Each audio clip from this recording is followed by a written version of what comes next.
नमस्कार दोस्तों, सारे किसान भाइयों को मेरा प्यार भरा नमस्कार। और जैसे कि आप जानते हैं, भारत एक कृषि प्रधान देश है और निरंतर कृषि की ओर अ, अग्रसर रहना और अच्छी से अच्छी तकनीक का इस्तेमाल करके एक बेहतर मुनाफे की तरफ बढ़ना ही हमारा एकमात्र लक्ष्य होना चाहिए। इसके लिए फसल की पूरी टीम काफ़ी समय से आपके लिए जो नॉलेज सीरीज़ है, जिसमें कि अलग-अलग तरह की क्रॉप्स के ऊपर, अलग-अलग तरह की प्रॉब्लम्स के ऊपर हम एक वेबिनार आयोजित करते हैं, जिसमें कि आपको बहुत सारी नॉलेज मिलती है, तकनीकी ज्ञान मिलता है। उसी सीरीज में आज हम एक नई फसल के बारे में चर्चा करेंगे, जिसमें कि हम जो मिर्च की खेती है उसके बारे में हम उसमें प्रिसिजन फार्मिंग को कैसे कर सकते हैं और कैसे एक बेहतरीन तरीके से एक उपज ले सकते हैं, मिनिमम रिसोर्सेज में कैसे हम मैक्सिमम आउटपुट ले सकते हैं, मिर्च की खेती में क्या-क्या प्रॉब्लम आती है, किन-किन जगह पर हमको ध्यान रखने की ज़रूरत है और उस प्रॉब्लम्स को हम कैसे दूर कर सकते हैं, इसके बारे में आज हम चर्चा करेंगे। तो आज के जो मुख्य विषय है कि मिर्च की खेती में प्रिसिजन फार्मिंग का क्या महत्व है, उसको जारी करने के लिए या उस पे आज जो टॉक है उसको रखने के लिए आज हमारे साथ हमारे एक बहुत ही खास मेहमान हैं। मैं पहले उनसे आपका परिचय करवा देता हूँ।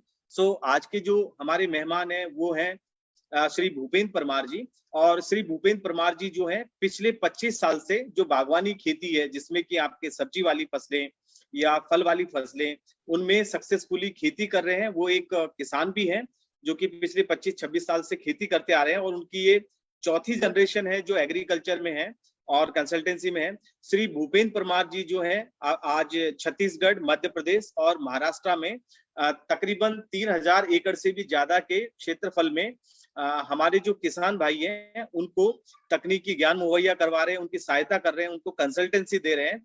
तो आज हम हमारे जो मुख्य जो मार्गदर्शक हैं या हमारे एक्सपर्ट हैं मिर्च की फसल के ऊपर, उनसे हम आप रूबरू होंगे और वो आज आपको बताएंगे कि किस तरह से आप प्रिसाइजली एग्रीकल्चर को कर सकते हैं, कहाँ-कहाँ पे आपको परेशानी आती है, किन-किन छोटी-छोटी चीजों का आपको ध्यान रखना चाहिए। तो मैं उम्मीद करता हूं कि आज परमार साहब के जो मार्गदर्शन है उसका आप लाभ उठाएंगे और सारे किसान भाई जो है आज के इस सेशन से लाभान्वित होंगे। भूपेंद्र परमार सर, मैं आपका स्वागत करता हूं। आप मंच ले सकते हैं और आप जो वेबिनार है उसको सुचारू रूप से जारी कर सकते हैं। किसान भाइयों को मेरा नमस्कार। मिर्च की खेती पे चर्चा करते हैं उससे पहले मुझे अत्यंत प्रसन्नता है कि हमारी आज की मीटिंग में हमारे प्रेरणा स्रोत जिनसे छत्तीसगढ़ में हमने खेती सीखी शुरू करी, श्री विमल भाई चावड़ा भी इस वेबिनार में जुड़े हैं। तो बहुत बहुत धन्यवाद भैया, आपसे ही हमने प्रेरणा लेकर खेती शुरू करी। छत्तीसगढ़ के हमारी जो जनरेशन है जो इंफॉर्मेशन शेयरिंग पे विश्वास रखती है, उनमें सबसे बड़ा योगदान श्री विमल भाई चावड़ा का ही है, जिनसे हम लोगों ने खेती सीखी और आज इस मुकाम पर है। तो फसल ने किसानों के लिए इंफॉर्मेशन शेयरिंग का एक प्लेटफॉर्म और वेबिनार जो शुरू किया है, हमारे बहुत सारे किसानों को निश्चित रूप से इससे फायदा होगा। शुरू करते हैं। खेती दिनों दिन आधुनिक होते जा रही है। आधुनिक कृषि पद्धतियों को अपनाकर ही हम अच्छी खेती, अच्छा उत्पादन ले सकते हैं। साथ ही साथ प्रिसीजन फार्मिंग जो एक शब्द है, एक खेती बनाम स्मार्ट फार्मिंग, कैसे हम स्मार्ट फार्मिंग को अपनाकर हमारी खेती में उत्पादन बढ़ाएं, साथ साथ हम अपने खर्चों पर नियंत्रण कैसे करें। केवल उत्पादन बढ़ाना ही महत्वपूर्ण नहीं है, वैसे ही कैसे हम अपने खर्चों पर नियंत्रण करें, सटीक हमें उसका इलाज हो कर पाए, सही तकनीक को अपनाकर, यही स्मार्ट खेती है, प्रिसीजन फार्मिंग।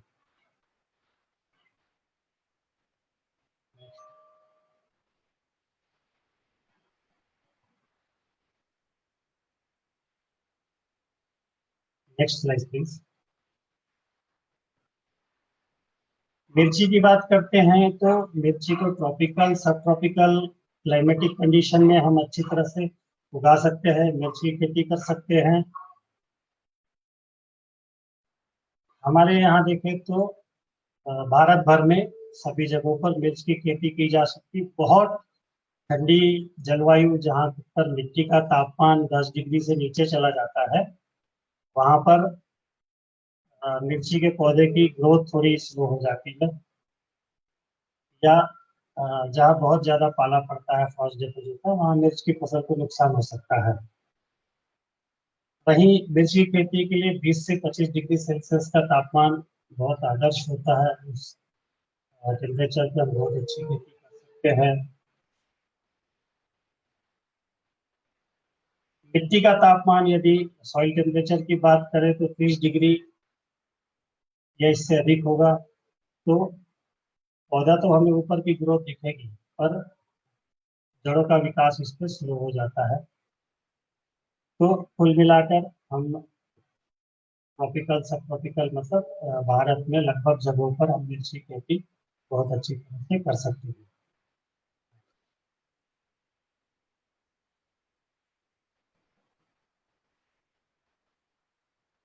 सभी प्रकार की मिट्टी में मिर्च उगाई जा सकती है। बहुत अच्छी कार्बनिक पदार्थ से युक्त अच्छा ऑर्गेनिक मैटर जिसमें हो, अच्छा ड्रेनेज हो, पानी की निकासी बहुत अच्छी हो, ऐसी सभी मिट्टी में हम मिर्च की खेती कर सकते हैं। बहुत ज्यादा सूखा होने से पत्तियों पे पौधे पे स्ट्रेस आता है, और बहुत ज्यादा नमी होने से भी पौधों को स्ट्रेस आता है, जिसमें हमारे उत्पादन में कमी हो सकती है। तो जहाँ पे लाइट सॉइल हो, हेवी ब्लैक बटन सॉइल हो, काली मिट्टी हो, सभी मिट्टी में हम जिसका पीएच 6 से 7.5 हो, ऐसी सभी मिट्टी में बहुत अच्छी तरह हम खेती कर सकते हैं।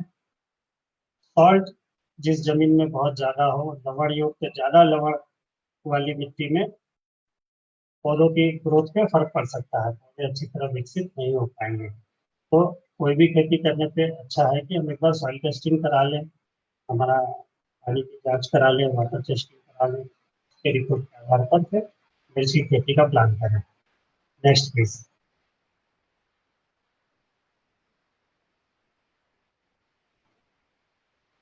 खेत का सिलेक्शन एक बार हमने कर लिया कि इस खेत में हमें मिट्टी की, इस मिट्टी में इस खेत में हमें मिर्च लगानी है, अच्छी तरह से उसकी जुताई करके खेत की तैयारी बारीक भुरभुरी मिट्टी कर लें, अच्छी तरह से एफआईआर मतलब गोबर की खाद, मुर्गी की खाद, पची हुई डिकम्पोज करी हुई लगभग 10 से 12 टन कम से कम डालनी चाहिए। एसएसपी 150 से 200 kilo, DAP 50 kilogram, magnesium sulphate और माइक्रोन्यूट्रिएंट, मैग्नीशियम सल्फेट और माइक्रोन्यूट्रिएंट का उपयोग करना चाहिए। मैग्नीशियम सल्फेट और माइक्रोन्यूट्रिएंट को डीएपी और एसएसपी के साथ ना मिलाएं। बेड बनाने के बाद बेड के ऊपर दो अलग अलग लेवल की दोनों खाती करके बेड को ढक देना चाहिए। और सॉइल टेस्टिंग के हिसाब से इसमें हम बेसल की खाद हमारे जो तत्वों की अधिकता है या जिन तत्वों की कमी है उस हिसाब से हम बेसल खाद में अपने हिसाब से सॉइल टेस्टिंग की रिपोर्ट के हिसाब से परिवर्तन कर सकते हैं।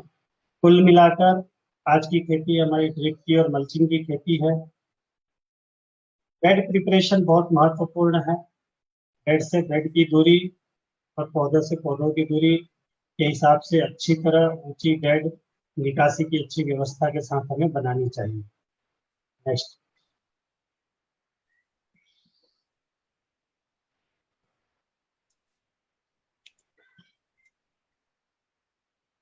क्योंकि हम बहुत ज्यादा बारिश हमारे यहाँ होती है, बहुत सारी तकलीफें आती, फिर बारिश के मौसम में चूंकि हम खेती करते हैं मिर्च की, तो घास की समस्या, बारिश में बेड का बैठ जाना, इन सब तकलीफों से बचने के लिए आजकल सभी किसान लगभग ड्रिप और मल्चिंग में मिर्च की खेती करते हैं। ड्रिप के फायदे यहाँ बताने की आवश्यकता नहीं है, सभी अच्छे किसान हैं, ड्रिप वाले किसान हैं, इसके फायदे समझते हैं। मल्चिंग लगाने के कुछ मुख्य फायदे हैं कि मल्चिंग लगाने से हमें क्या क्या फायदे होते हैं, मल्चिंग क्यों हमें लगानी चाहिए।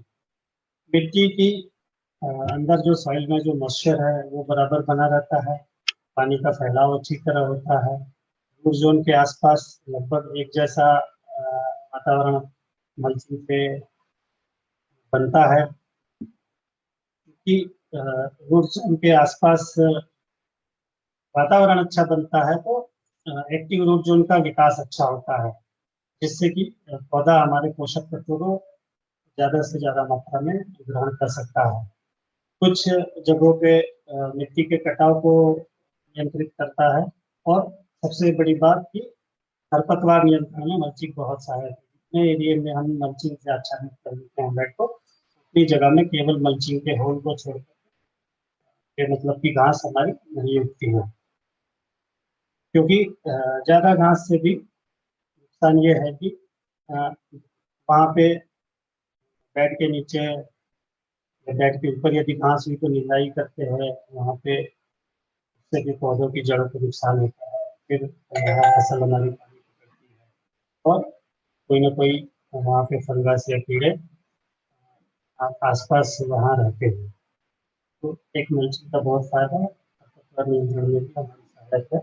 तो सिफारिश मिर्ची खेती की यही की जाती है कि के साथ साथ मल्चिंग का उपयोग करना चाहिए।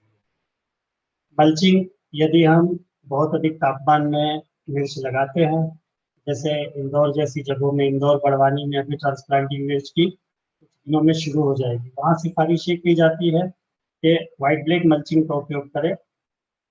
और यदि हम जुलाई अगस्त के बाद लगातार चूंकि बादल है, बहुत अधिक तापमान नहीं है, या नवंबर दिसंबर में मिर्च अगर ट्रांसप्लांट करते हैं तो वहाँ सिल्वर ब्लैक मल्च का उपयोग कर सकते हैं। पर अभी मई और जून में जो हाइट ट्रांसप्लांट कर रहे हैं, मिर्च का प्रोग्राम कर रहे हैं, सिफारिश ये है कि वहाँ पर व्हाइट ब्लैक मल्च का उपयोग करें।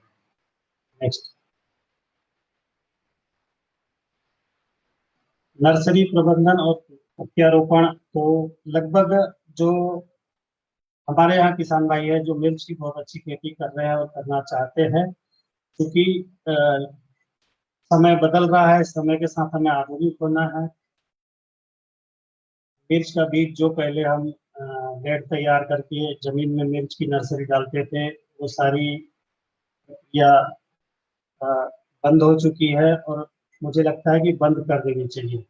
नर्सरी में जड़ों के साथ किसी प्रकार का संक्रमण हम लेके आए, मिट्टी में नर्सरी करके और खेत में लगाएं और वहाँ उस संक्रमण को फैलाएं, उससे अच्छा है कि हम किसी नर्सरी ग्रोवर से जिनके पास अच्छा पॉली हाउस हो वहां से ट्रे नर्सरी मिर्च की मंगवा ले, या अगर हमारे पास संसाधन है कि हम एक छोटा पॉली हाउस बना के वहाँ हम खुद अपनी ट्रे नर्सरी बना पाए, तो इसका फायदा ये होता है कि अ, अच्छी नर्सरी, डिजीज रोग मुक्त नर्सरी हम लाकर लगा सकते हैं, जिससे भविष्य में जाके हमारे खेत में उस संक्रमण के कोई फैलने की संभावना ना रहे। अच्छी नर्सरी, अच्छी खेती, अच्छा उत्पादन, अधिक लाभ। तो नर्सरी जो है हमारा आधार है, अच्छी नर्सरी होगी हमारी उतनी फसल अच्छी होगी। ट्रे नर्सरी पे मिर्च की खेती करने की हम सिफारिश करते हैं कि बेड पे नर्सरी डालने के बजाय ट्रे में कोकोपीट में हम नर्सरी तैयार करें और नर्सरी की ट्रांसप्लांटिंग करें। इस तरह से रेस बेड बनाकर होल करके अच्छी तरह पानी चला दे खेत में, पहले उसको कहते हैं फील्ड कैपेसिटी में लेकर आना खेत को। फील्ड कैपेसिटी का मतलब है कि उस मिट्टी की पानी पकड़ने की क्षमता जितनी है उतना पानी उसको वहाँ हम दे दें। उसके बाद नर्सरी में होल कर लें, मल्चिंग में होल जो किया हुआ है पानी देने से पहले, वहाँ पर ट्रांसप्लांटिंग करें, इसमें ध्यान ये रखना है कि कोकोपीट के ऊपर बहुत अधिक मिट्टी हमें तने पर नहीं लगानी चाहिए। केवल आधा 1 सेंटीमीटर मिट्टी लगाएं, अच्छी तरह दोनों हाथों से दबाएं, यदि संभव हो तो थोड़ा थोड़ा पानी ऊपर से डाल दें हजारे से या मग से, ताकि वहाँ एयर गैप ना रहे। यदि गर्म हवाएं भी चलती है तो जड़ें अच्छी तरह से वहाँ सेट होकर विकसित हो। नेक्स्ट।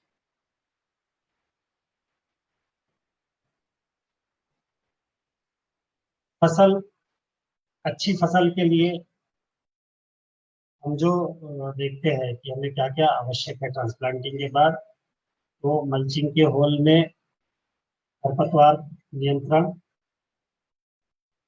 होल के अंदर किसी भी नींदानाशक का उपयोग नहीं करना चाहिए। अच्छी तरह से जब खरपतवार छोटे हो तभी वहाँ निंदाई कर लें हाथ से। यदि मल्चिंग के होल में घास बड़ी हो जाएगी तो निकालते समय पौधे की जड़ों को नुकसान हो सकता है।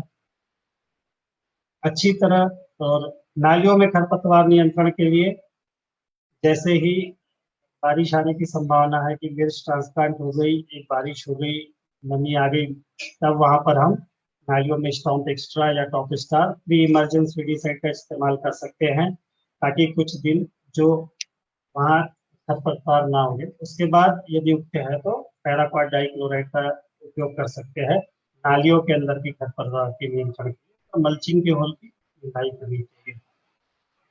सिंचाई सही तरह से फसल की अवस्था के अनुसार मिट्टी की नमी को देख के सिंचाई करनी चाहिए।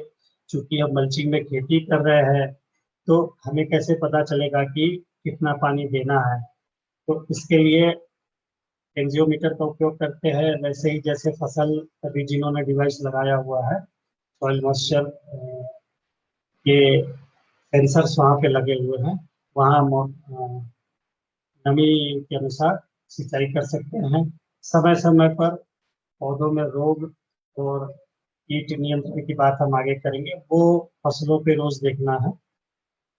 और क्योंकि हम ड्रिप में खेती कर रहे हैं तो इरिगेशन शब्द का उपयोग ना करें, फर्टिगेशन की बात करते हैं कि फसल की बढ़वार की अवस्था के हिसाब से सही उर्वरकों का चयन करके सही मात्रा में आवश्यकता अनुसार खाद देनी चाहिए।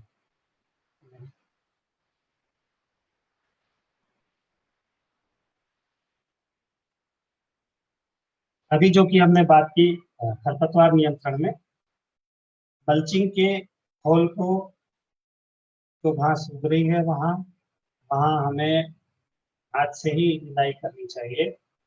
नालियों में यदि कोई खरपतवार उग गई है तो वहाँ पर ना उगे इससे पहले जमीन में जब नमी आए, हल्की बारिश हो जाए, हल्की मिट्टी गीली हो जाए, वहाँ पर हम स्टॉम्प का उपयोग, प्री इमरजेंसी विधि से उपयोग कर सकते हैं। यदि घास उग रही है तो छोटी से छोटी अवस्था में ही, ज्यादा खरपतवार बड़े ना हो, डाइक्लोराइड का उपयोग करना चाहिए। सिस्टेमिक विडिसाइड का इस्तेमाल कीटनाशक के तौर पर नहीं करना चाहिए, हमारी फसल को नुकसान पहुंचा सकता है।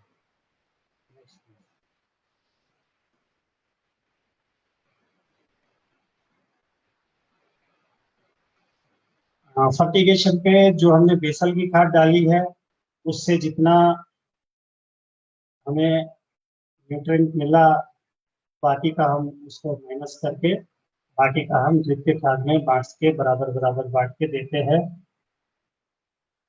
पौध वृद्धि की अवस्था में पहला जड़ों की सेटिंग ट्रांसप्लांटिंग के बाद उस समय 1261 फॉस्फोरिक एसिड का उपयोग करते हैं। पौध वृद्धि की अवस्था में संतुलित NPK 19-19-19 वगैरह फर्टिलाइजर का उपयोग किया जाता है। फ्लावरिंग स्टेज में 0:34, चूंकि उसको फास्फोरस हाई चाहिए तो वहाँ पे अधिक फास्फोरस वाली खाद 0:34 का उपयोग करते हैं। एक बार जैसे हमारा उत्पादन शुरू हो गया, फिर मिर्ची का न्यूट्रिएंट रिमूवल 5-2-6 है NPK का, प्रति टन उत्पादन देने के लिए 5 किलो नाइट्रोजन, 2 किलो फास्फोरस और 6 किलो पोटेशियम मिर्च का पौधा ले लेता है। उस हिसाब से यदि ग्रेड देखें तो 16-8-24 या 20-8-24 का इस्तेमाल हम वहाँ पर खाद के तौर पे कर सकते हैं।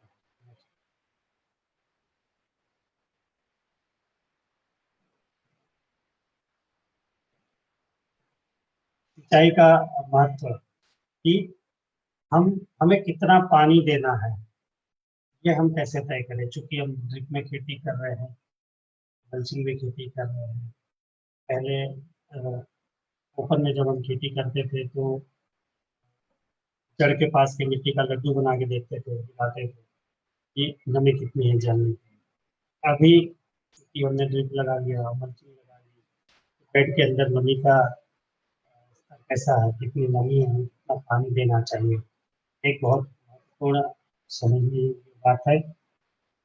अत्यधिक पानी देने से कुछ मिर्च में बहुत बीमारियां आ सकती है, जड़ों में गलन आ सकता है, कुछ फंगल डिजीज और कुछ बैक्टीरियल डिजीज वहाँ बढ़ सकती है। बहुत कम पानी देने से पौधा तनाव में आ सकता है, फिर फूल झड़ने वाली तकलीफ आ सकती है। इसलिए सही सिंचाई हम कैसे करें। नेक्स्ट, फसल, चूंकि बहुत सारे किसान अभी लगा रहे हैं और फसल लगाने का बहुत फायदा भी है, तो फसल सिंचाई, फसल के आधार पे, फसल डिवाइस के हिसाब से हम हमारी सिंचाई के पैटर्न को डिजाइन कर सकते हैं। जो सॉइल मॉइस्चर लेवल है वहाँ पे एंजियोमीटर जो हम लगाते थे पहले नॉर्मल रीडिंग वाला, वहाँ पे हमें सॉइल मॉइस्चर डिजिटल वहाँ पे लगा हुआ है, हमारे मोबाइल ऐप पे रीडिंग आ जाती है। तो फसल से हमारे साथी जुड़े हैं, जो फसल से हम अपनी सिंचाई को कैसे डिजाइन कर सकते हैं, कैसे क्रॉप में अच्छी तरह कर सकते हैं। मैं रिक्वेस्ट करूंगा कि फसल यहाँ पर सिंचाई हमारे किसानों को कैसे हम अच्छी कर पाए, इसके बारे में सवाल।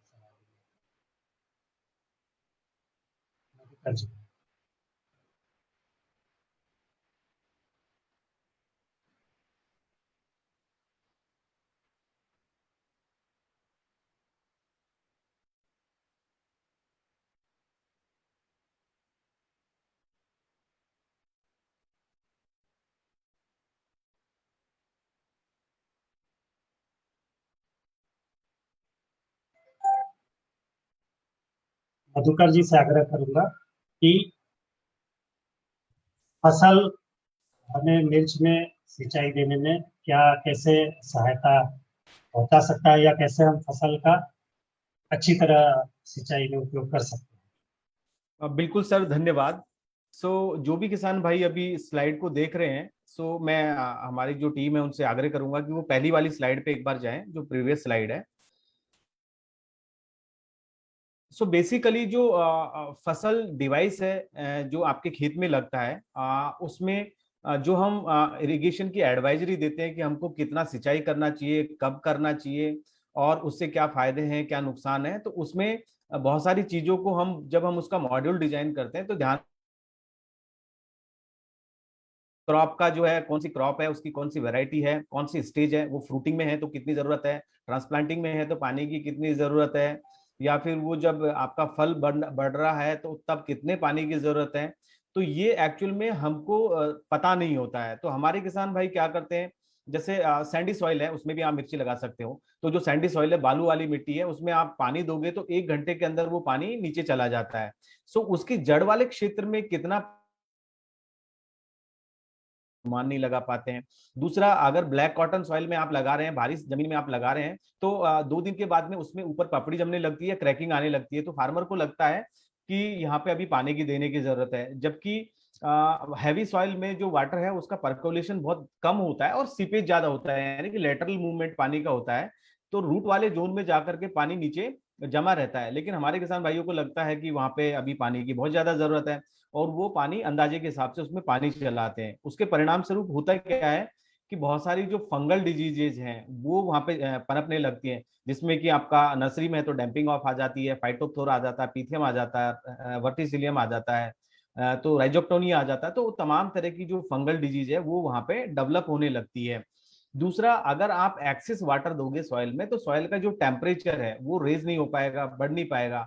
और जो सॉइल का टेम्परेचर एक पर्टिकुलर टेम्परेचर पे यानी कि 20 डिग्री सेंटीग्रेड या 17-18 डिग्री सेंटीग्रेड के आसपास आपके रूट का जो डेवलपमेंट होता है वो बहुत अच्छे से होता है। तो अगर वो टेम्परेचर आप मेंटेन नहीं रख पाते हो तो आपका रूट का डेवलपमेंट वहां पे बाधित होता है। दूसरी चीज, आप देखोगे कि जब आपका ट्रांसप्लांटिंग की है तुरंत, अगर उसके बाद आप कंटिन्यूअसली फ्रीक्वेंट इरिगेशन देते हो यानी कि जितना जरूरत है उससे ज्यादा पानी आप पौधे को देते हो, तो जड़ को किसी भी तरह के पानी की तलाश में आगे नहीं बढ़ना पड़ता है, इसलिए जड़ का विकास वहां पर रुक जाता है, कम जड़ का विकास होता है। और वहां पर अगर एप्रोप्रिएट और कैलिब्रेट करके अगर हम पानी दें तो आपकी जड़ों का जो विकास है वो शुरुआत से ही बहुत अच्छे से होता है, ग्रेगरियस होता है, यानी कि व्हाइट रूट्स उसमें बहुत अच्छे से डेवलप होती है, पानी की खोज में वो ज्यादा दूरी तक जाती है, तो आपका पौधा जो है उसमें जो न्यूट्रिएंट है, मिनरल्स है, उसको अपटेक करने की क्षमता आती है। प्लस आपका जो लॉजिंग होती है यानी कि हवा चलने वाली या हवा से जो नुकसान होने वाला होता है तो पौधा उतनी जल्दी उखड़ता नहीं है। तो यहाँ पे फसल ने हर एक पौधे की जरूरत के हिसाब से, उस क्रॉप की एज के हिसाब से, उसकी वैरायटी के हिसाब से, उसका कौन सा स्टेज चल रहा है उसके हिसाब से ये मॉडल को डिजाइन किया है, जिसके कारण आप फसल में कब पानी की जरूरत है, कितने पानी की जरूरत नहीं है, वो आप यहाँ से जान सकते हैं। तो इसमें दूसरा कि जो आपका जमीन होती है वो हर एक किसान का कई बार खेत जो है अंडुलेटेड होता है, यानी कि ऊंचा नीचा होता है, किसी में कार्बनिक कंटेंट ज्यादा होता है, किसी में कम होता है, तो उसको सटीक इसमें अनुमान नहीं लग पाता कि एक्चुअल में मुझे पानी देना कैसे है। तो आज हमारे पास टेक्नोलॉजी है, उस टेक्नोलॉजी का इस्तेमाल करके हम सटीक जो है उसमें इरिगेशन कर सकते हैं, सिंचाई कर सकते हैं। और क्योंकि पौधे में भोजन जो है या खनिज पोषक तत्व जो है वो पानी के द्वारा ही घुल करके जाते हैं, इसलिए पौधे की हर एक अवस्था पर आपका इरिगेशन का बहुत ही मुख्य रोल होता है, बहुत इंपॉर्टेंट रोल ये प्ले करता है। अब दूसरी चीजें, अभी अभी किसी को पूछा जाए कि आज सुबह से लेकर के शाम तक कितने घंटे आपका जो तापमान है वो 25 डिग्री सेंटीग्रेड रहा, तो कोई नहीं बता पाएगा। या ये बोला जाए कि मैक्सिमम मिनिमम कितना है तो वो बता पाएंगे, अखबार देख के बता पाएंगे, लेकिन 15 डिग्री सेंटीग्रेड तापमान कितने घंटे रहा, 20 डिग्री सेंटीग्रेड तापमान कितने देर तक रहा, उसमें इवेपो ट्रांसपिरेशन कितना रहा। इवेपो ट्रांसपिरेशन होता है कि आपका जो पत्ती है उससे कितना पानी उग रहा है और आपका जो जमीन है उससे कितना पानी उड़ रहा है, भाप बन के उड़ रहा है, उसको इवेपो ट्रांसपिरेशन बोलते हैं। ऐसे ही एक वीपीडी होता है, वेपर प्रेशर डेफिशिएट, जिसमें पौधे के अंदर का जो है वो प्रेशर कितना है और बाहर जो एयर में नमी है या एयर में जो वाष्प है उसमें कितना प्रेशर है, उन दोनों का जो डिफरेंस होता है उसको वीपीडी बोलते हैं। तो ये वीपीडी जो होता है पौधे में पोषण, खनिज पोषण तत्वों के ट्रांसलोकेशन में बहुत इंपॉर्टेंट रोल प्ले करता है, जो कि हमको पता ही नहीं रहता, हम जानते ही नहीं है। तो फसल का जो डिवाइस है उसमें आपको हर मिनट का एक सटीक डेटा मिलेगा कि कितना पानी का लॉस हो रहा है, कितना वीपीडी है, कितना ट्रांसपरेशन से लॉस हुआ है, जड़ में कितना अभी पानी बचा हुआ है, कितना नहीं बचा हुआ है। तो मैं आगे चल के बताऊंगा कि यहाँ पे ना हम दो सेंसर्स आपके जो है वो पौधे के रूट जोन में अलग अलग गहराई पे लगते हैं, एक प्राइमरी और सेकेंडरी। तो प्राइमरी जो सेंसर होता है वो आपका पौधे की जो भोजन लेने वाली जड़ें होती हैं उनके पास लगता है। तो वहां पे एक पर्टिकुलर आपको जो मॉइस्चर मेंटेन करना रहता है। एक जो सेंसर लगता है वो आपके टैप रूट पे लगता है जो नीचे वाली जड़ में लगता है। तो वहां पे एक अलग तरीके का सेंसर आपको बताता है कि वहां पे मॉइस्चर का कितना लेवल है। तो इन दोनों के लेवल को, मॉइस्चर के लेवल को आप कंटिन्यूअसली 24 घंटे, 7 दिन, 15 दिन, महीने, जब चाहो तब अपने मोबाइल पे मॉनिटर कर सकते हो। और उसी के बेसिस पे आप नेक्स्ट इरिगेशन कब शेड्यूल करना है वो आप इरिगेशन शेड्यूल कर सकते हो। नेक्स्ट स्लाइड में बताऊंगा कि वो किस तरह से काम करता है। Next please. यहाँ पे आप देख रहे हैं ये एक प्राइमरी सेंसर जो है वो रूट जोन में लगा हुआ है और एक ये सेकेंडरी सेंसर रूट जोन में लगा हुआ है। तो किसी भी पौधे को जो आपको मेंटेन करना है मॉइस्चर, वो 10 सेंटीबार से 15 सेंटीबार के बीच में आपको मॉइस्चर मेंटेन करना चाहिए। वो आइडल है पौधे की ग्रोथ के लिए, फ्रूट डेवलपमेंट के लिए और एक हेल्दी प्लांट के लिए। और उसमें इतना मेंटेन करते हैं तो डिजीज जो है वो भी उस पर उतना अटैक नहीं करती है।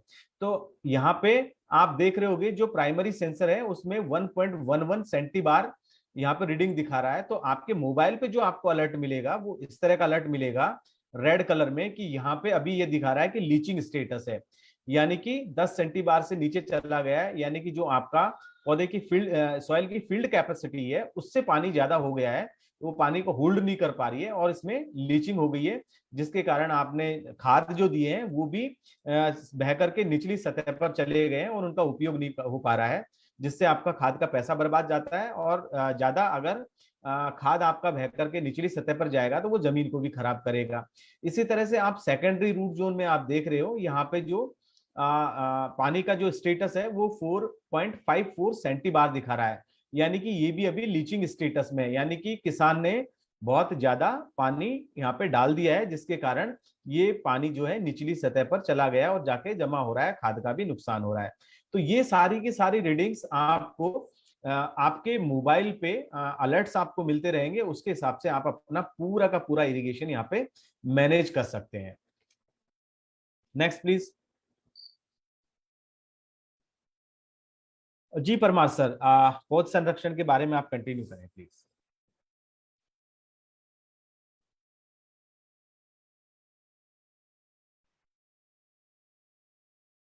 पौध संरक्षण के लिए अगर हम बात करें तो सबसे जरूरी है होस्ट प्लांट, मतलब हमारा पौधा, मिर्च का पौधा जिससे कोई रोग या जिसपे कीट लगना है।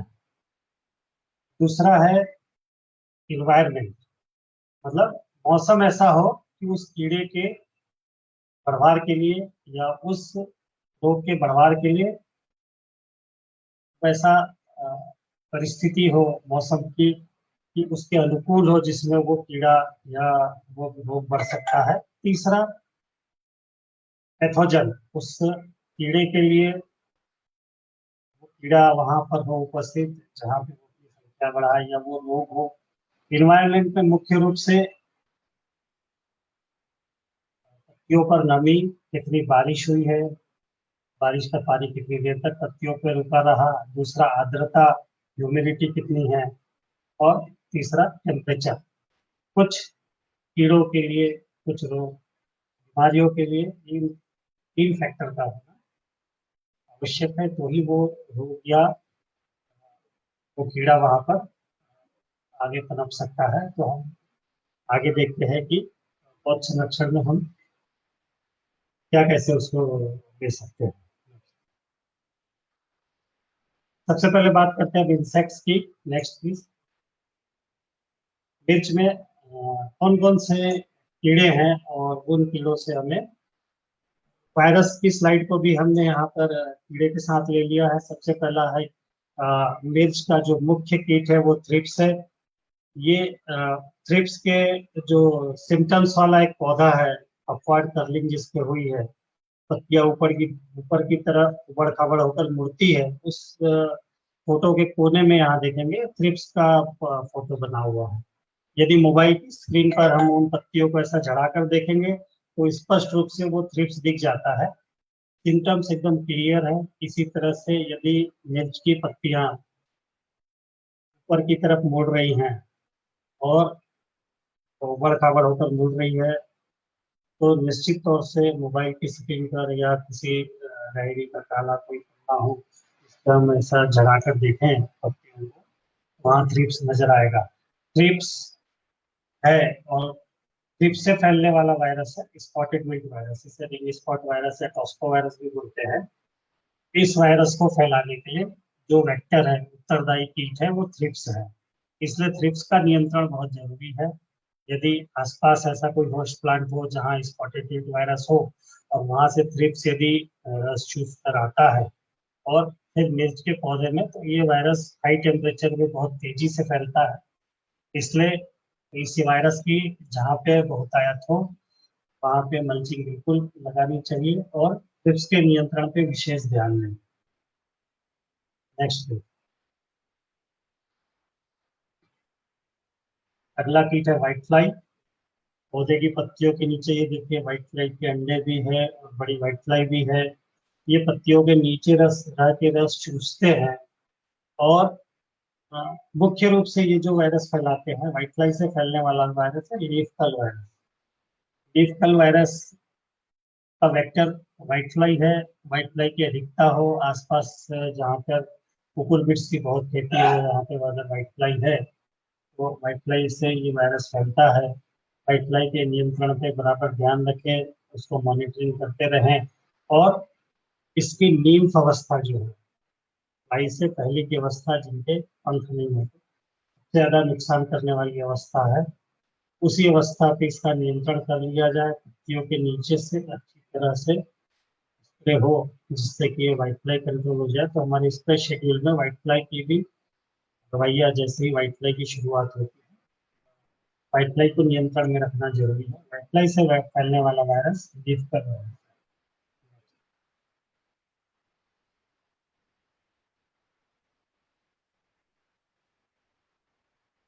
एफिड्स छत्तीसगढ़ में जिसको हम मैनी बोलते हैं, इसका प्रकोप इतनी तेजी से आता है, झुंड पूरा इनका उड़ के आता है।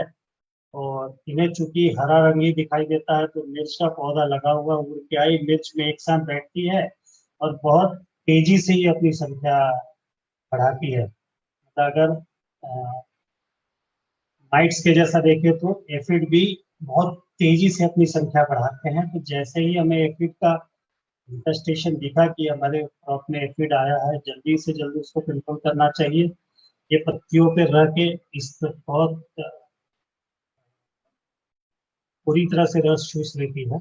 और सीएमवी जो है, कुकुम्बर मोजेक वायरस या मोजेक वायरस या चिली मोजेक वायरस, ये मोजेक वायरस फैलाने के लिए एफिड उत्तरदायी है। क्योंकि जब ठंड के मौसम में अचानक बादल आ जाए, टेम्परेचर थोड़ा बढ़ने लगे, तब एफिड आते हैं। उस समय पे इसका नियंत्रण बेहद जरूरी है। वायरस को फैलाने के लिए हमने मुख्य तौर पर देखा तो एफिड, टिक्स और व्हाइट फ्लाई, ये ये कीट भी मिर्ची खेती के लिए बहुत नुकसानदायक है, मुख्य नुकसान करने वाले कीड़ों में आते हैं। इनका नियंत्रण बेहद जरूरी है ताकि हम इन वायरस को फैलने से बचा पाए अपनी फसल को। Next please.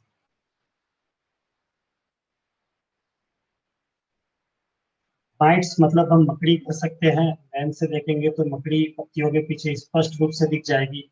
और पौधों में यदि सिम्टम्स देखें तो उल्टी नाव की जैसे पत्तियां मुड़ती, देखिए पत्तियों की लंबाई बढ़ गई है, पत्तियां अंदर की ओर पलट रही हैं, मुड़ रही है और खिंचाव खिंचाव सा दिखता है। इसके पीछे देखेंगे लेंस से तो निश्चित रूप से हमें माइट्स दिखेगी। माइट्स रस चूसने वाले कीटों के अलावा एक महत्वपूर्ण कीट है जो मिर्ची खेती पे बहुत नुकसान पहुंचाता है।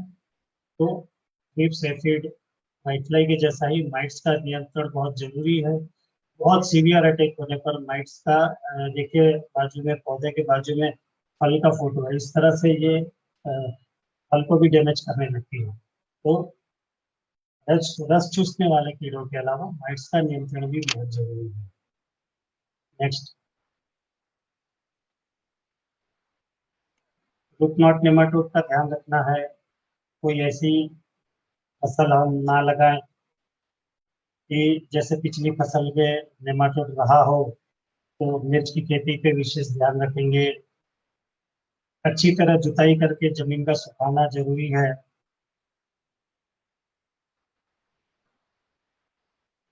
और पिछली फसल में यदि नेमाटोड की हिस्ट्री हो तो लीची खेती ना करें, या कर रहे हैं तो अच्छी तरह नेमाटोड नियंत्रण करके करें। नेमाटोड के कंट्रोल के लिए टेसिलोमाइसिन हम चला सकते हैं, नीम की खली का उपयोग करें, अच्छी तरह जमीन सुखा लें। ये स्लाइड में एक फोटो के नीचे माइट्स कैसे शायद लिखा गया है, ये नेमाटोड का फोटो। इस तरह से जड़ों में गांठें बन जाती है, कृमि होते हैं। और क्योंकि जड़ें ही समाप्त हो जाती, पौधे की जड़ ट्रेंट लेके ऊपर भेज पाने में असमर्थ होती है, तो पूरा उत्पादन हमें नेमाटोड की वजह से नहीं मिल पाता है। नेक्स्ट, यहाँ फिर फसल की बात आती है कि किस तरह इन कीड़ों के नियंत्रण में हमें फसल मददगार हो सकता है। तो मधुकर जी से आग्रह करूंगा कि वो फसल किस तरह से हमारे इन कीड़ों के नियंत्रण पे या इन कीड़ों पे कैसे हमें पता चलेगा कि कौन सा कीड़ा आने वाला है, इसका फसल के पास हमने बहुत अच्छा इसका लाभ लिया है। तो सर जी से इसमें प्रकाश डालें। धन्यवाद सर।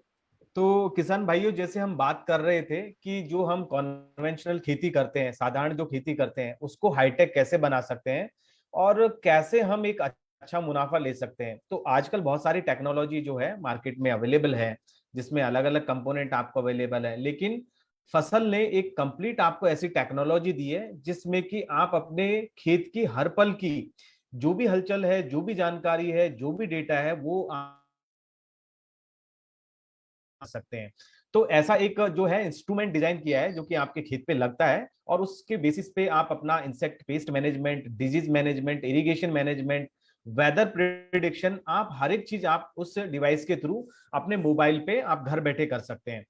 तो मैं पहले तो एक्सप्लेन करूंगा कि ये डिवाइस क्या है और इसका कीट प्रबंधन में, इरिगेशन में या डिजीज का जो प्रबंधन है उसमें किस तरह से इंपॉर्टेंस है। तो दोस्तों यहाँ पे ना एक जो आप देख रहे होंगे, यहाँ पे एक ऊपर की तरफ जो विंड स्पीड है उसका सेंसर है, विंड डायरेक्शन का सेंसर है, फिर सोलार पैनल है, रेन का सेंसर है, लक्स या सोलार इंटेंसिटी यानी कि कितना जो है तीव्रता से और कितनी देर तक आपका सूर्य की किरणें जो है वो आपके पौधे पर पड़ रही है, फिर जो आपका कैनोपी है यानी कि जो आपका घेराव है फसल का, उस वहां का टेम्परेचर क्या है, वहां का ह्यूमिडिटी क्या है, उसके लिए आपको सेंसर लगे रहते हैं।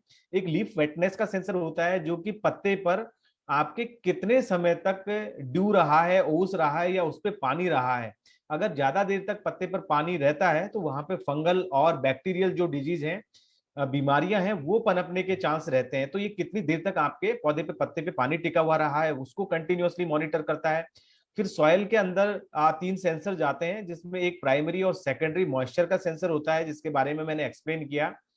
एक जो सेंसर रहता है वो सॉइल का टेम्परेचर का रहता है, जो कि सॉइल के अंदर कितना टेम्परेचर होना चाहिए। जैसे अभी परमार सर ने निमेटोड की बात की, तो निमेटोड जो होता है 70 से 80 जो फारेनहाइट टेम्परेचर होता है उस पे वो निमेटोड होता है, उसका उग्र होने के चांसेस रहते हैं। अगर इसको आप सेल्सियस में कन्वर्ट करोगे तो 21 से लेकर के 26 डिग्री सेल्सियस का तापमान अगर आपके सॉइल के अंदर, जमीन के अंदर कंटिन्यूअसली बना रहता है, तो आप समझिए कि वहां पे नेमेटोड आने के चांसेस बहुत ज्यादा हो जाते हैं।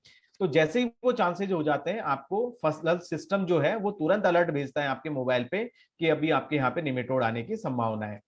तो हमारी जो रिसर्च टीम है उसने अलग अलग फसल पे पूरा इंसेक्ट का या डिजीज का लाइफ साइकिल को स्टडी करके, डेटा को कैप्चर करके, अलग अलग कंडीशन में, अलग अलग सॉइल में उसको वैलिडेट करके और मॉड्यूल बनाए हैं, जो कि मैं आपको आगे एक्सप्लेन करूंगा कि आपको कौन सी बीमारी, कौन सा कीड़ा किस परिस्थिति में आने की संभावना रहता है, तो वो आपको तुरंत अलर्ट जाता है। उसके बेसिस पे उस कीड़े को या उस डिजीज को आप तुरंत उग्र होने से पहले ही नियंत्रित कर सकते हैं। जैसे कि परमार सर ने आपको एक और चीज बताई थी, डिजीज ट्राइंगल। तो दोस्तों डिजीज ट्राइंगल में क्या होता है कि आप दिन रात खेती करते हैं, आपको पता है कि आपके यहाँ पे ब्लाइट आएगी और वो हर साल आती है, आपको पता है कि यहाँ पे थ्रिप्स का अटैक होगा और हर साल होता है, तो वो होता ही है। तो यहाँ पे एक होता है पैथोजन, पैथोजन मतलब जो बीमारी पैदा करता है। दूसरा होता है आपका होस्ट प्लांट, जब आपका मुख्य फसल नहीं होता है तो वो किस पे जिंदा रहता है, एक तो वो, और या फिर आपकी जो मेन फसल है उस पे वो जिंदा रहता है जिसपे वो अटैक करता है। तो ये दोनों चीजें जो है आपके खेत में, आपकी जमीन में, आपके एनवायरमेंट में होती है। अब जो सबसे मुख्य चीज होती है जो कि इस बीमारी को या इस कीड़े को आने में मदद करती है, वो होती है एनवायरमेंटल कंडीशन। एक एग्जांपल लेते हैं, एनवायरमेंटल कंडीशन जो है, वातावरणीय कारक जो है, वो किस तरह से एक इंपॉर्टेंट रोल प्ले करते हैं किसी भी बीमारी या कीड़े के आने में। आपने कभी देखा होगा कि जब जब ट्रांजिशन फेज होता है, यानी कि एक सीजन निकलता है, दूसरा सीजन आने वाले होता है, तो हमारे शुभचिंतक, जानने वाले, नाना, दादा, दादी, जो भी हमारे रिश्तेदार होते हैं, हमको सलाह देते हैं कि भाई मौसम बदल रहा है, थोड़ा सा ख्याल रखना, राइट। और उस दौरान हमारा इम्यून सिस्टम जो है वो खराब होता है। तो पौधे को भी अगर पोषण अगर ठीक नहीं मिलता, थोड़ा सा इम्यून सिस्टम कमजोर रहता है। सर्दी के मौसम में जैसे ही सर्दी होता है, उसी दौरान आपको जो खांसी या सर्दी का वायरस अटैक क्यों करता है, क्योंकि वो एक पर्टिकुलर टेम्परेचर पर, पर्टिकुलर ह्यूमिडिटी पर या जो है आपको अटैक करेगा, या उसकी तादाद आपके यहाँ पे बढ़ने लगेगी, जिसके कारण वो आपकी बॉडी पे अटैक करता है। और जिस दिन, जैसे अभी कोविड का केस हम लेते हैं, तो जिस दिन आपको वायरस का अटैक हुआ है, कोविड के आप संपर्क में आए हैं, उसी दिन आप बीमार नहीं होंगे। उसके सिम्टम्स आपको हो सकता है 7 दिन बाद दिखे, किसी को 10 दिन बाद दिखे, किसी को 8 दिन बाद दिखे। तो पहले दिन जब आपका वायरस का अटैक हुआ है, या किसी भी बीमारी का अटैक हुआ है, या किसी भी फंगस का आपके खेत पे अटैक हुआ है, उस दिन आपको उस फंगस का जो है कॉन्सिक्वेंसेस नहीं दिखेंगे, पौधा बीमार नहीं दिखेगा। लेकिन जैसे जैसे वो उस पौधे के अंदर अपनी तादाद बढ़ाता है, तो आपका पौधा तुरंत बीमार होने लगता है। और हमको सिम्टम कब दिखते हैं? जब हम आंखों से देख लेते हैं। जब आंखों से दिख जा स्प्रे करना चाहिए। उस कंडीशन तक आपके पौधे में 20-25% नुकसान हो चुका होता है, उसकी इम्यूनिटी खराब हो चुकी होती है, और आपको जो स्प्रे है उसको भी बहुत महंगा स्प्रे आपको इस्तेमाल करना पड़ता है, तब जाके कंट्रोल होता है। तो ये सारी परिस्थितियों को हम कैसे पहचान ले कि अभी कोई बीमारी, जबकि हमको आंखों से भी नहीं दिख रही, तब भी हम पहचान ले कि ये बीमारी जो है इस वक्त आने वाली है, और इस बीमारी को हम कैसे कंट्रोल करेंगे। तो हमारी जो रिसर्च टीम है उसने जो मॉड्यूल तैयार किया है, हर एक फंगस का, हर एक इंसेक्ट का पूरा लाइफ साइकिल स्टडी करके, अलग अलग कंडीशन में वैलिडेट करके वो मॉड्यूल बनाए हुए हैं। वो जब आपका टेम्परेचर, ह्यूमिडिटी, मॉइस्चर, ये सारी की सारी चीजें एक पॉइंट पे आकर के केंद्रित होती है, तब जाकर के वो डिजीज आती है। तो उस पॉइंट को हमने कैप्चर करके मशीन में उसको एनालिसिस करके आपको सिंपल इंफॉर्मेशन के रूप में अलर्ट देते हैं कि आपके यहाँ पे ये पर्टिकुलर बीमारी अभी आने के या कीड़ा आने का चांसेस है। तो आपको वो जैसे ही अलर्ट मिलता है, आप उस पर स्प्रे कर देंगे, तो आपकी फसल को आप नुकसान से बचा सकते हो। तो इस तरह से कीट प्रबंधन में ये जो फसल डिवाइस है वो बहुत ही इंपॉर्टेंट रोल प्ले करती है। Next please. अभी दोस्तों आप देख रहे हो कि आपके खेत में किसी भी कीट का, जैसे परमार सर ने बताया, एफिड है, थ्रिप्स है, व्हाइट फ्लाई है, या दूसरे तमाम तरह के कीड़े हैं, कैटरपिलर है, वो किस तरह से आपके खेत में नुकसान करेंगे। तो उस जोखिम की गणना हम किस तरह से करते हैं? तो यहाँ पे जो सैटेलाइट के थ्रू है, या जो हमने सेंसस आपके खेत में लगाए हैं, उससे खेत की रियल टाइम की इंफॉर्मेशन जो है वो आपका कैप्चर होती रहती है। वो इंफॉर्मेशन फिर एक मशीन जो होती है, वो उस डेटा को, जिसको आपके डिवाइस को हम सेंट्रल प्रोसेसिंग यूनिट कहते हैं, या उसका ब्रेन कहते हैं, दिमाग कहते हैं, उसके अंदर जाती है, और वो कम्युनिकेट करती है हमारे जो बैक ऑफिस में, जहां पे हमारे रिसर्च की टीम है, एनालिसिस जो करने वाली टीम है। फिर वो उस डेटा को एल्गोरिथम के थ्रू सिंपल फॉर्म में कन्वर्ट करके आपको इंफॉर्मेशन देते हैं। और वो इंफॉर्मेशन आपको कैसे मिलती है? जैसे कि आपको आप अपने स्क्रीन में राइट हैंड साइड में देख रहे होंगे, इसमें एक अलर्ट आया हुआ है फ्रूट बोरर। तो अनार में यहाँ पे फ्रूट बोरर के आने के चांसेस, किस डेट को उसके आने के चांसेस हैं, वो अलर्ट आपको इस फॉर्म में यहाँ पे मिलेगा। मैं एक बार कर्सर वहां पे ले जाएंगे क्या, जहां पे दिखा पा रहा हूँ? सो ये सारी की सारी इंफॉर्मेशन यहाँ से इकट्ठी होकर के आपको सिंपल जो left hand right hand side में इंफॉर्मेशन मिलती है इंसेक्ट पेस्ट में, वो किस तरह से इंफॉर्मेशन मिलती है। यहाँ पे देखिए, आपको ये बार दिया है कार्यों की सूची में, इस तरह का इंफॉर्मेशन आपको मिलता है राइट हैंड साइड। हाँ, ये बार में आपको इंफॉर्मेशन मिलती है। यहाँ पे दिखाया गया है फ्रूट बोरर, अनार बटरफ्लाई का पॉम के फार्म में अभी आने के चांसेस हैं। तो उसमें क्या आपको डालना है, कैसे डालना, अपनी मर्जी से भी डाल सकते हो, इसकी रिकमेंडेशन भी आप ले सकते हो। बट आपको इस तरह की इंफॉर्मेशन आपके मोबाइल पे मिल जाएगी कि अभी आपके खेत में जो कंडीशन बन रही है, वो ये पर्टिकुलर कीड़ा आने की कंडीशन बन रही है। आप खेत का इंस्पेक्शन कर सकते हो। आपको अगर कीड़ा ना दिखे, तब भी अगर उसके मॉडरेट चांसेस हैं, तो आप तुरंत उस पर स्प्रे कर दें। और अगर 2-3 दिन बाद विजिट करते हो, तो आपको वहां पे कुछ न कुछ कीड़ा, 1-2 कीट दिखाई देंगे, आप उस पर स्प्रे करेंगे, तो इमीडिएटली जो आपका लॉस है वो खत्म हो जाएगा, और आप अपना जो नुकसान है उससे बच जाएंगे, और प्रभावी तरीके से उस कीट को नियंत्रण करने में आप सक्षम रहेंगे। Next please. सो अभी बीमारी है, नेक्स्ट प्लीज। हाँ, अब मैं परमार सर से रिक्वेस्ट करूंगा कि वो थोड़ा प्रकाश डाले बीमारी के ऊपर। मिर्च में कीड़ों के बाद आता है रोग,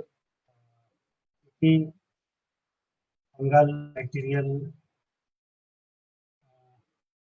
मौसम के हिसाब से ये रोग आते हैं। ये स्लाइड है डंपिंग आपकी, जिसको आद्र पतन बोलते हैं, जहां पर बहुत ज्यादा जमीन में नमी हो जाए वो फंगस डंपिंग ऑफ पैदा करती है, फलों में इस तरह से सड़न आती है। नर्सरी जो अभी की खेती कुछ साल पहले जो थी, जो हम बात करते थे कि जमीन पे नर्सरी नहीं करनी चाहिए मिट्टी में, क्योंकि मिट्टी में उस फंगस के कीटाणु हो सकते हैं जो ज्यादा नमी पर वो उग सकता है। तो एक जमीन में जो बेड में नर्सरी बना के काफी घना पौधा खूब सारे बीज एक जगह पे डाल के नर्सरी करते थे, तो ये तकलीफ बहुत हुआ करती थी। इसीलिए सलाह ये दी जाती है इससे बचने के लिए हम ट्रे नर्सरी करें, रोग रहित नर्सरी। ट्रे नर्सरी में ये डंपिंग ऑफ बहुत बड़ी तकलीफ नहीं है। नेक्स्ट।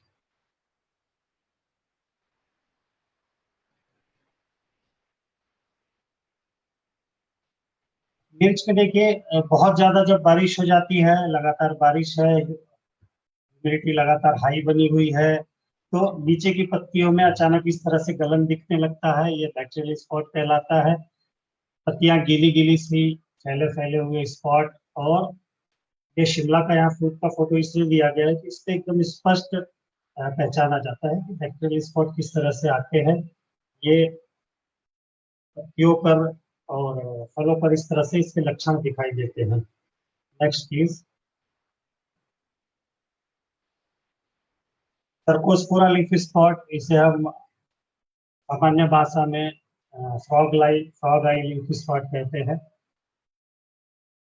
जड़ों पे बहुत ज्यादा नमी हो, लगातार बारिश हो, तापमान भी बना हुआ हो उससे ज्यादा है, और हम सुबह सुबह देखें कि मल्चिंग के ऊपर पत्तियां गिरी हुई हैं, तो कहीं ना कहीं वो सर्कोस्पोरा की वजह से होता है। इस तरह से सर्कोस्पोरा लीफ स्पॉट भी आता है। काफी बहुत ज्यादा इसको बढ़ने से बहुत सारी पत्तियां हमारी जल जाती हैं, का नुकसान होने से उत्पादन में कहीं ना कहीं हमारा नुकसान होता है। तो ये सर्कोस्पोरा लीफ स्पॉट के सिम्टम्स है। चारों तरफ ये काला गोल घेरा और बीच में मेढक की आंख के जैसा एक सफेद झिल्ली नुमा स्पॉट, तो इसको सर्कोस्पोरा लीफ स्पॉट कहते हैं। नेक्स्ट।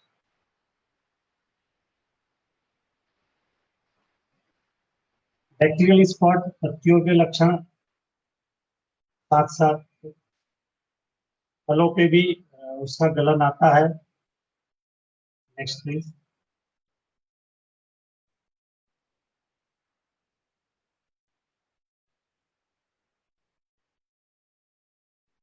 कीनोफोरा, कीनोफोरा ब्लाइट जो होती है, कई बार लोग उसको डाइबैक बोल देते हैं।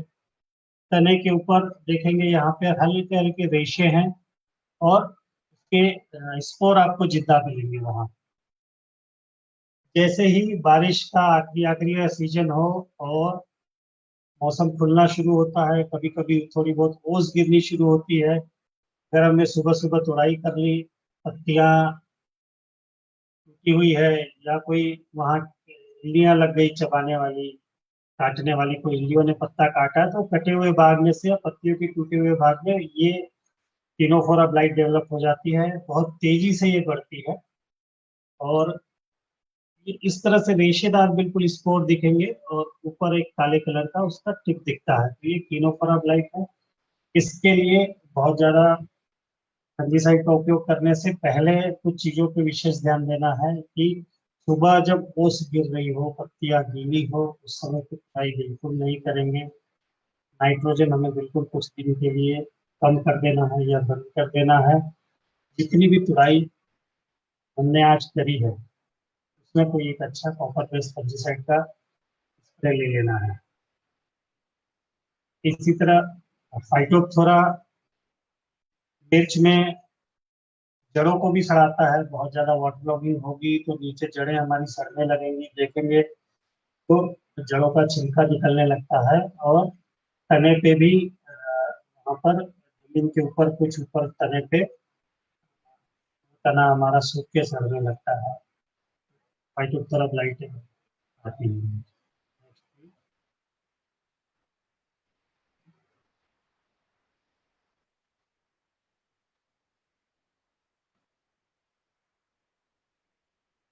अगली स्लाइड पे।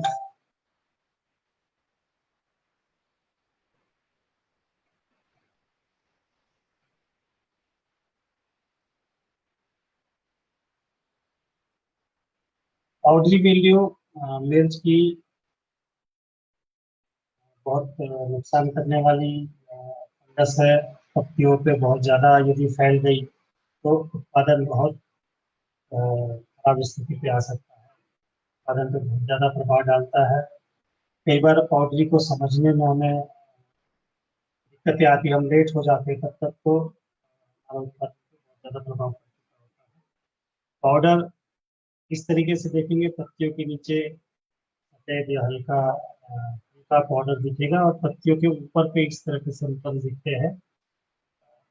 थोड़ा सा बारिश के बाद जैसे ठंड शुरू होती है, लेट वाली क्रॉपिंग में फरवरी में लगभग जाके बहुत ज़्यादा पाउडरी मिल्ड्यू दिखता है। पाउडरी मिल्ड्यू भी एक मिर्च को नुकसान करने वाली फंगस है। Next please.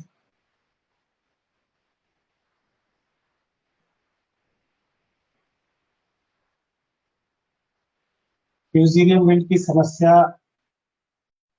इस तरह से मिर्च का खेत धीरे धीरे धीरे पीलापन पड़ के धीरे धीरे सूखते जाना, पौधों का पीला होना, उसके बाद धीरे धीरे धीरे सूखते जाना।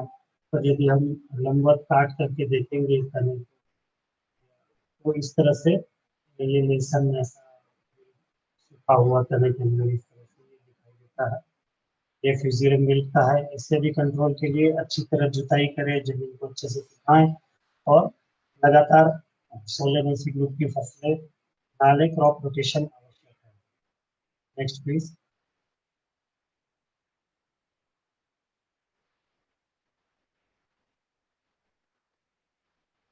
बैक्टीरियल विल्ट आजकल हमारे यहाँ समस्या बढ़ती जा रही है। जहाँ लाइट सॉइल है, लाइट सॉइल में जहाँ खेती की जा रही है, वहाँ पे ये महामारी के जैसा एकदम फैल जाता है। अचानक हम देखेंगे, कल शाम को तो हमारा प्लॉट एकदम हरा भरा था, सुबह हम गए तो अचानक 2-4 पौधे मुरझा गए।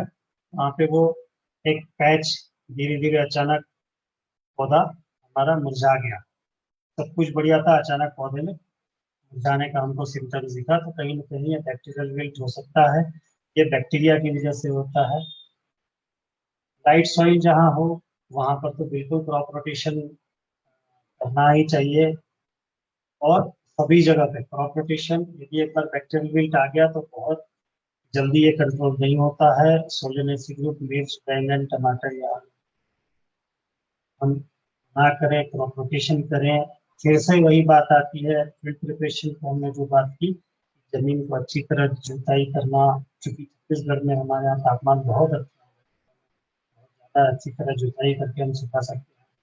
दूसरा, सॉइल सोलराइजेशन करना, कि ट्रांसपेरेंट मल्चिंग शीट बेड के ऊपर लगा के गर्मियों में यदि हम 1 महीना 30 दिन 40 दिन छोड़ देते हैं, जमीन पे अच्छा तापमान वहाँ बढ़ता है, तो इसमें हम कर सकते हैं। आने के बाद इसका कोई उपाय नहीं है। बैक्टीरियल विल्ट यदि है कि नहीं कंफर्म करना है तो जड़ और तने का जहाँ पर जोड़ है वहां से काट लीजिए चाकू से इस तरह। ये कटे हुए भाग को उल्टा पानी में डुबा दीजिए। देखिए, इसको कहते हैं बैक्टीरियल ऊज, और ये टेस्ट कर जाता है ऊज के। इस तरह से सफेद धुएं के जैसी अगर कुछ निकलता हुआ पानी में बहता हुआ नीचे की ओर आता हुआ दिख रहा है तो ये निश्चित तौर पर बैक्टीरियल विल्ट है। इसके लिए क्रॉप रोटेशन करें, जमीन की अच्छी तरह जुताई करें और लगातार एक ही खेत पर इस फूल की फसलें ना लें।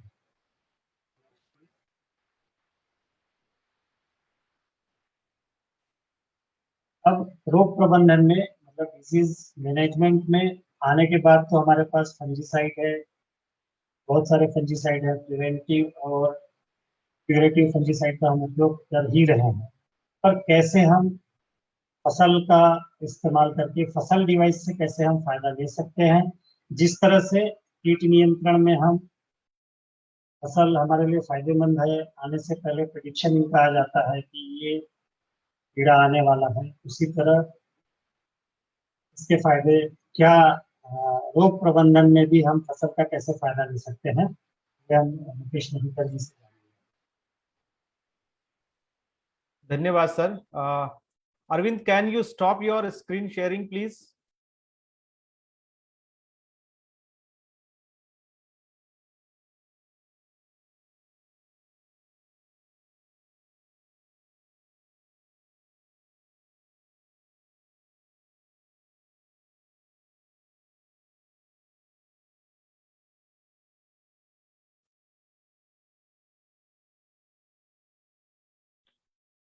दोस्तों, हम थे कि रोग प्रबंधन में भी हम किस तरह से फसल का इस्तेमाल कर सकते हैं, और उसका इस्तेमाल करके हम पहले से ही कैसे अलर्ट पा सकते हैं, किस तरह से पूर्वानुमान लगा सकते हैं, और कोई भी आने वाली जो बीमारी है उनसे हम बच सकते हैं। तो इन सेंसर्स के बारे में तो मैंने आपको बता दिया है कि ये हर मिनट, हर सेकंड, हर पल आपके जो फील्ड है वहां से जो डेटा को हम मेजर नहीं कर पाते हैं, जो हमें पता नहीं रहता है, वो ये सेंसर्स आपके डेटा को कैप्चर करते रहते हैं, और वो डेटा हमें भेजते रहते हैं, जिसके बेसिस पे हम आपकी क्रॉप में कौन सी कंडीशन बन रही है, किस बीमारी के आपको अलर्ट हम देते हैं। अब आगे चल के समझते हैं कि ये काम कैसे करता है, या किस स्थिति में हम इसको डायग्नोस करते हैं, ताकि आप अपना जो होने वाला नुकसान है उससे बच सकते हैं। तो दोस्तों, यहाँ पे आप एक पूरा पिक्चर देख रहे हैं, इसमें ए और बी दो पार्ट हैं। तो मैं आपको ए वाले पार्ट में बताऊंगा कि इसमें किस तरह से और किस लेवल पे हम इसका डायग्नोस करते हैं। तो सपोज कि आपका जो खेत है उसमें आपको पता रहता है कि पिछले साल के कुछ भी बीजाणु हैं, उसके वो बीजाणु आपके सॉइल में रहेंगे या एयर में अवेलेबल रहेंगे, या कुछ सीड बोर्न डिजीज भी हो सकती है। कुछ कीट जो है उसका प्यूपा आपके जमीन में पड़ा रहता है, और वो प्यूपा बाद में एडल्ट बन के वापस से एगलिंग करता है, और एग से फिर से आपके अगर निम्फ है तो निम्फ बनेगा, एडल्ट है तो एडल्ट बनेगा, या फिर आपका लार्वा है तो लार्वे वाली स्टेज में आकर के आपकी क्रॉप को नुकसान पहुंचाता है। तो बहरहाल हम बात करते हैं जो बीमारी है उनके बारे में, और बीमारी में भी हम बात करते हैं एंथ्रेक्नोज का। यहाँ पे हमने एक मॉडल लिया है, उसको पकड़ करके हम आपको समझाने की कोशिश करते हैं। तो दोस्तों, यहाँ पे आप देख रहे होंगे, ये यहाँ से हम समझने की कोशिश करते हैं कि ये है स्पोर्स, जिनको हम बीजाणु बोलते हैं। आपके जो पत्ते होते हैं जिनमें रोग लगता है, वो फिर सड़ जाते हैं, गल जाते हैं, और जमीन में ही वो मिल जाते हैं। तो उसके बीजाणु जो है हमेशा, स्पोर जो है वो हमेशा जमीन में ही अवेलेबल रहते हैं। फिर ये धीरे से आपके पत्ती पे आते हैं, आपके तने पे आते हैं, और आपके फल पे आते हैं। एंथ्रेक्नोज की बीमारी फल पे आने पे बहुत ज्यादा नुकसान पहुंचाती है, आपकी फसल पूरी खराब हो जाती है, मार्केट में वैल्यू नहीं मिलता है, तो ये आपको बहुत ज्यादा नुकसान पहुंचाता है। तो बात करते हैं कि ये जो स्पोर जो है वो आपके लीफ पे आए, फेवरेबल कंडीशन मिली, और यहाँ पे ये जर्मिनेट होना शुरू करते हैं। तो ये कोनोडिया का यहाँ पे एक लीफ का जो सरफेस है उसमें दिखाया गया है कि इसका जर्मिनेशन कैसे हो रहा है। ये जर्मिनेशन होने के बाद में इसको माइसीलियम बोलते हैं। तो ये अपना जो माइसीलियम है, जो जाल है, वो आपके जो पौधे के जो टिश्यूज होते हैं, पत्ती के जो ऊतक होते हैं, उसके अंदर पेनिट्रेट करता है। और जब इसका बहुत ज्यादा नुकसान हो जाता है, जब ये पौधे को क्षतिग्रस्त करने लगता है, ऊतक को क्षतिग्रस्त करने लगता है, यानी कि उसको नेक्रोटिक करता है, तब जाकर के आपके ये इस तरह से ऊतक मरने लगते हैं, और आपको लगता है कि यहाँ पे अभी ये धब्बा बनने लग गया और ये बीमारी है वो आ गई है, अब आप मेरे को स्प्रे करना चाहिए। तो आपका एक्शन कहाँ पे आएगा?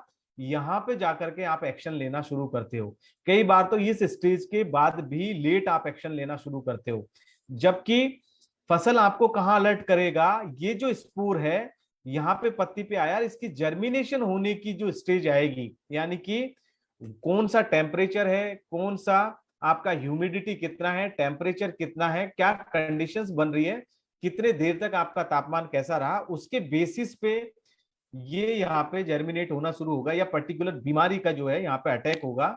तो यहाँ पे आपको फसल अलर्ट करता है कि अभी आपके खेत में बीमारी आने वाली है। तो ये दो तीन स्टेज जहां पे आपको नुकसान होता है, यानी कि आपका पौधा कमजोर होता है, आपके पौधे के अंदर उस तरह के जो बैक्टीरिया है या फंगस है उसकी तादाद जो बढ़ती है, अपनी संख्या बढ़ा लेती है, और एकदम से फिर उसका अटैक आपको दिखाई देने लगता है। तो इन स्टेज को पार करने के बाद में यहाँ पे आपको पता लगता है।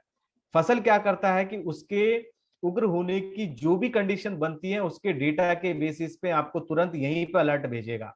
यहीं पे आपको पता चल जाएगा कि मेरे खेत में एंथ्रेक्नोज का अलर्ट होने वाला है। आप तुरंत जाकर के उसमें अलर्ट में दिखाएगा कि आपका लो है, मीडियम है या हाई चांसेज है, उसी पे जाकर के आप तुरंत हल्का भी स्प्रे लेंगे तो आपका पैसा भी बचेगा और आपका पौधे में वो बीमारी उग्र होने से बच जाएंगे। तो आपको आपका पौधे को वो बीमारी आगे बढ़ नहीं पाएगी, उस पर वो बीमारी बहुत ज्यादा अटैक नहीं कर पाएगी, जिसके कारण आपका पौधा कमजोर नहीं रहेगा और आपको एक अच्छी उपज मिलेगी। तो ये कंडीशन बनती है तब जाकर के आपका एंथ्रेक्नोज आता है। तो दोस्तों ये समझना बहुत इंपॉर्टेंट है कि फसल का जो सिस्टम है वो कैसे काम करता है, किस लेवल पे जाकर के काम करता है, ताकि आपको सटीक इंफॉर्मेशन मिले और आपका पौधा आने वाली किसी भी बीमारी से, रोग से ग्रसित ना हो और सही समय पे आप उसका निदान कर सकें, जिसके कारण आपका पैसा उसमें बच सके।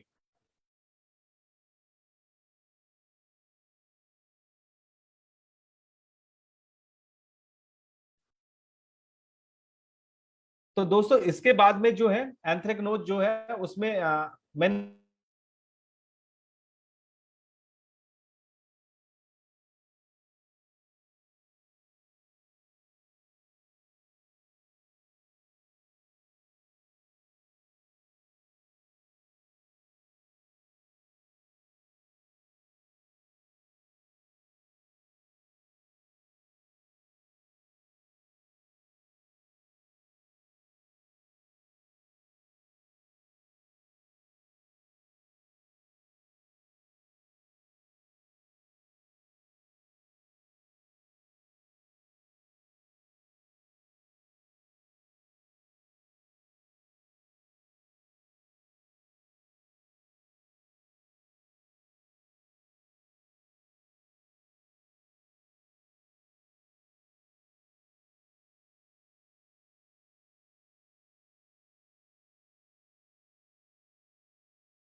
लगता है मुकेश जी को कोई तकनीकी दिक्कत हो रही है, तो परमार सर आपसे निवेदन करना चाहूंगा कि आप इस पे दो बातें अगर कह सके तो हमारे ऑडियंस के लिए।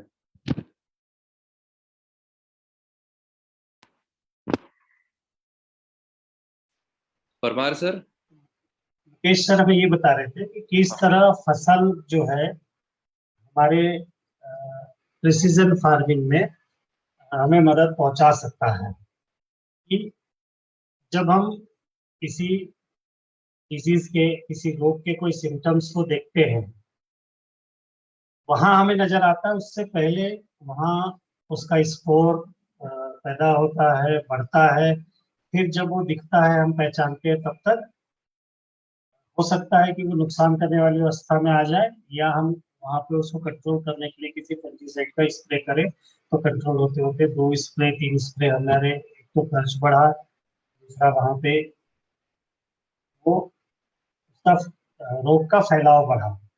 यदि फसल से हमें ये सटीक जानकारी मिल जाए कि कोई रोग लगने वाला है और हम उसका प्रिवेंटिव स्प्रे पहले ही ले लें, तो हम इस तकलीफ से बच सकते हैं। माफ कीजिएगा, एकदम से नेटवर्क पता नहीं क्यों ड्रॉप हो गया। हम बात कर रहे थे कि इसमें जो एंथ्रेक्नोज आने के चांसेज हैं वो कितने ड्यूरेशन तक आपका जो टेम्परेचर है वो उसके लिए फेवरेबल रहा, कितने देर तक उसकी ह्यूमिडिटी फेवरेबल रही, तब जाकर के वो आपको आपका जो है एंथ्रेक्नोज वहां पे आने की संभावना रहेगी। तो यहाँ पे अलग अलग तरह के वेरिएबल्स जो है हम कैप्चर करते हैं। टाइम, टाइम में भी मतलब कौन सा फ्रूट का स्टेज है, राइपनिंग स्टेज है या फ्रूटिंग स्टेज है, कौन सी स्टेज में है। और पैथोजन जो है, ऑलरेडी आपका पैथोजन कोलेटोट्राइकम जो है स्पीसीज वो आपकी सॉइल में रहती है। क्लाइमेटिक कंडीशंस जो है, जो मैंने बताया टेम्परेचर वगैरह, वो किस तरह से आपका क्रिटिकल रोल प्ले करता है उस डिजीज को आने में, चाहे वो एंथ्रेक्नोज हो या कोई दूसरी बीमारी हो। और जो होस्ट प्लांट है उसका जीनोटाइप की वो कितना रेसिस्टेंट कर पा रहा है, नहीं कर पा रहा है, कितना ससेप्टेबल है, तो उनके बेसिस पे इसका आउटब्रेक होता है। तो फसल ने हर एक जो भी हमारी क्रॉप में जिसमें हम ऑफरिंग कर रहे हैं, उस हर एक फसल में हर एक इंसेक्ट जो इंसेक्ट है या डिजीज है, उसके हिसाब से अपने मॉड्यूल्स डिजाइन किए हुए हैं जो कि आपको अलर्ट्स देते हैं। इरिगेशन के मॉड्यूल्स डिजाइन किए हुए हैं कि कौन सी स्टेज में कब पौधे को कितने पानी की जरूरत लगेगी, वो हमने डिजाइन किए हुए हैं। तो इसके बेसिस पे आप एक स्मार्ट एग्रीकल्चर कर सकते हो। कहीं से भी आप अपने खेत को मॉनिटर कर सकते हो, आपके खेत में किस तरह की कंडीशंस बन रही है, उसको आप खेत में ना भी गए तो हर पल आप मॉनिटर कर सकते हो। दूसरी चीज, इसमें आपको डेटा को एक्सपोर्ट करने की आजादी है कि आपके मान लो कि आपको कोई दूसरी फसल का चयन करना है अगले साल, उसके लिए कौन सा क्लाइमेटिक कंडीशन सूटेबल है, तो आप साल भर के डेटा, 6 महीने के डेटा, 3 महीने के डेटा, 15 दिन के डेटा को एक्सपोर्ट करके डेली का कितना टेम्परेचर में फ्लक्चुएशन हुआ है, ह्यूमिडिटी में कितना फ्लक्चुएशन हुआ है, उसको आप एनालाइज करके अगली वाली कोई भी क्रॉप की आप उसमें चयन कर सकते हो। चौथी जो इंपॉर्टेंट चीज मिलती है, जो कि कभी कभी बहुत अच्छी साबित होती है, अभी हमारे कुछ महाराष्ट्र के किसान भाइयों ने उसको यूज किया और उनको पता लगा कि उनके यहाँ पे कुछ प्रेडिक्शन आ रहे थे रेनफॉल के, कभी आ रहे थे कभी नहीं आ रहे थे, तो इतने सटीक आ रहे थे कि उन्होंने उस रेनफॉल के प्रेडिक्शन के बेसिस पे अपनी फसल को सेव किया है। बहुत ही सटीक उनको प्रेडिक्शन मिला कि आज इतने बज के इतने टाइम पे इतने इतने बारिश के चांसेज हैं, और वो सच साबित हुए। 80-90% तक या 100% तक कभी कभार एक्यूरेसी उसमें सटीक गई है। तो उसके हिसाब से किसान भाई अपने प्रोड्यूस को अगर हार्वेस्टिंग के स्टेज में है तो प्लान कर सकते हैं कि मुझे कब हार्वेस्ट करना है, कब हार्वेस्ट नहीं करना है। आने वाले समय में 14 दिन का आपको डेटा प्रेडिक्शन मिलता है, जिसमें बारिश होने वाली है, आंधी तूफान आने वाला है, कितनी तेजी से आपको प्रेडिक्शन हवा चलने वाली है। तो ये सारी जो वेदर की कंडीशंस बनती हैं, उनका भी आपको 14 दिन का एडवांस डेटा आपको अपने मोबाइल पे मिलता है, उसको आप कर सकते हो। एप्लीकेशन में यूजर के लिए एक नया फीचर भी है, जिसमें कि आप अपने जो एक्सपेंसेज हैं, खर्चे हैं, उसको आप उसमें रजिस्टर कर सकते हो और अपना जो भी पूरा लेखा जोखा है उसको आप उसमें जान सकते हो। तो ये सारी चीजें आप हमारे फसल के जो मॉड्यूल डिजाइन किया है, जो डिवाइस किया है, उसको आप अपने खेत में इंस्टॉल करके सारी इंफॉर्मेशन पा सकते हो। अब बात करते हैं कि फसल के उपयोग से आपको क्या लाभ होने वाले हैं। दोस्तों, जैसे कि मैंने बताया, इसमें 12 सेंसर लगे रहते हैं, हर एक सेकंड के, हर एक पल के सैटेलाइट के थ्रू ये आपके डेटा को आपके खेत से कैप्चर करता है। फिर कैप्चर करके वो जो आपका मशीन होता है उसके ब्रेन में भेजता है। फिर जो हमारी रिसर्च टीम में डिफरेंट डिफरेंट टाइप के इंसेक्ट पेस्ट डिजीज पे मॉड्यूल बनाए हुए हैं, उसके अनुसार वो मशीन से कम्युनिकेट करके उसको सिंपल भाषा में आपके लिए इस तरह से मोबाइल पे आपको इंफॉर्मेशन देता है कि अभी यहाँ पे क्या चल रहा है, क्या नहीं चल रहा है, कौन सा इंसेक्ट आने का, कौन सा डिजीज आने के चांसेस हैं, कितना आपके खेत से पानी उड़ रहा है, कितना सोलर इंटेंसिटी है, कितना आपका जो प्लांट है हेल्दी तरीके से ग्रो कर रहा है, जिसको हम जीडीडी बोलते हैं, कितने दिन तक वो अच्छे से ग्रो करेगा। तो वो सारी सटीक जानकारी आप इस डिवाइस के थ्रू, इस फसल डिवाइस के थ्रू आप पा सकते हैं। Next please.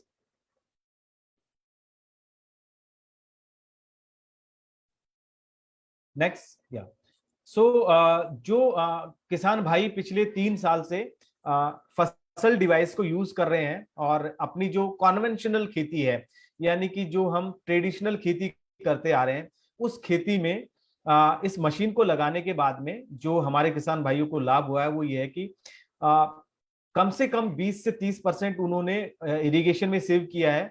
और ये इरिगेशन कौन सा, ड्रिप वाला इरिगेशन। ड्रिप इरिगेशन यूज करने के बावजूद भी कम से कम 20 से 25% और मैक्सिमम 70% तक हमारे किसान भाइयों ने पानी की उसमें बचत की है, जिनको कि हम वाटर क्रेडिट के नाम से हमने प्रोग्राम भी लॉन्च किया था, जिसमें किसान भाइयों ने बहुत अच्छी अपनी उपस्थिति दर्ज करवाई है और 60-70 तक पानी बचाया है। और पिछले 1 साल में देखा जाए तो हमने 3 बिलियन लीटर वाटर का जो है वो सेविंग किया है। तो हम हमारी आने वाली जनरेशन के लिए, आने वाली पीढ़ी के लिए, फसल के लिए, जीव जंतुओं के लिए यहाँ से हम पानी का सेविंग भी कर रहे हैं। स्प्रे में भी बहुत कमी आई है, जैसे कि मैंने बताया कि बीमारी आने से पहले हमारे किसान भाइयों को पता लग जाता है सेंसर के थ्रू कि ये बीमारी आने वाली है, तो उनको बहुत ज्यादा महंगा खर्चा नहीं करना पड़ता। एक बार उन्होंने स्प्रे कर दिया तो 10-15 दिन तक, प्रोफाइलेक्टिक स्प्रे कर दिया तो 10-15 दिन तक उनको स्प्रे करने की जरूरत नहीं पड़ती है, क्योंकि बीमारी उतनी उग्र नहीं होती है। तो उससे उनके एक्सपेंसेस भी बचते हैं, खर्चा भी बचता है, जिसमें कि बहुत सारे किसान भाइयों का जो अगर हम एक एवरेज लेते हैं तो 18 से 25% तक उन्होंने पेस्टिसाइड का कॉस्ट भी बचाया है, और अधिकतम 60% तक का पेस्टिसाइड कॉस्ट उन्होंने पेस्टिसाइड का कंजप्शन कम किया है। पैदावार में देखा जाए तो ये बट ऑब्वियस है कि अगर आपका पौधा किसी भी रोग से मुक्त है तो उसका फोटोसिंथेसिस की एक्टिविटी सुचारू रहेगी। इरिगेशन आपने बहुत स्मार्टली मैनेज किया है, अच्छे तरीके से मैनेज किया है, तो जितने भी पोषक तत्व है वो घुलनशील अवस्था में आकर के ट्रांसलोकेट होंगे पौधे के दूसरे भाग तक, जड़ों का अच्छा विकास होगा। आपका पौधे को उसकी स्टेज के हिसाब से अगर सही इरिगेशन मिल रहा है तो उसमें स्ट्रेस भी नहीं आएगा, ना ही एक्सेस इरिगेशन की वजह से फंगल डिजीज डेवलप होगी, जिससे ओवरऑल आपका पौधे का डेवलपमेंट अच्छा होगा, तो आपकी पैदावार उसमें बढ़नी है। तो मिनिमम 8% से लेकर 15% तक का जो है एवरेज प्रोडक्शन इसमें इंक्रीज होता है, और उसका क्वालिटी वाला प्रोडक्शन इंक्रीज होता है जिसकी सेल्फ लाइफ बढ़ती है, और अधिकतम 20% तक का जो है यहाँ पे देखा गया है कि लोगों को प्रोडक्शन में जो है उत्पादन में वृद्धि हुई है। तो दोस्तों, आप फसल डिवाइस का उपयोग अपने खेत पे भी कर सकते हो, और इससे संबंधित अगर कुछ और भी आपको जानकारी लेनी है या कुछ आप समझना चाहते हैं तो आप हमारी वेबसाइट को भी आप विजिट कर सकते हो, कि जो मैं बाद में दूंगा, और हमारी टीम के भी नंबर है जहां पे जाकर के आप हमारी टीम से भी संपर्क कर सकते हो। इस प्रेजेंटेशन को खत्म करने से पहले हमारी टीम जो है आपको एक जो सर्वे भेजेगी, उसमें अगर आप इंटरेस्टेड हो इस टेक्नोलॉजी के बारे में ज्यादा जानने के लिए, तो आप वहां पे हाँ में अपनी जो एंट्री है वो दर्ज कर दें, और अगर आपको इसमें इंटरेस्ट नहीं है तो ना में दर्ज कर दें। तो ये सर्वे जो है, पोल जो है, वो आपकी मोबाइल स्क्रीन पे भी आपको दिखने लगा होगा, तो आप इसमें अपना सर्वे दर्ज कर सकते हैं। अंत में मैं एक बार परमार सर से फिर विनती करूंगा कि जो स्मार्ट एग्रीकल्चर है, स्मार्ट फार्मिंग है, चीली की जो खेती है, उसमें किस तरह की जो चीजों का हमारे जो किसान भाई है ध्यान रख सकते हैं, समावेश कर सकते हैं, ताकि उनको कम से कम खर्चे में अधिक से अधिक उत्पादन रहे, और कम से कम जो मैनुअल इंटरवेंशन है वो कम से कम हो करके कैसे वो एफिशिएंट तरीके से अपनी खेती को मैनेज कर सकते हैं।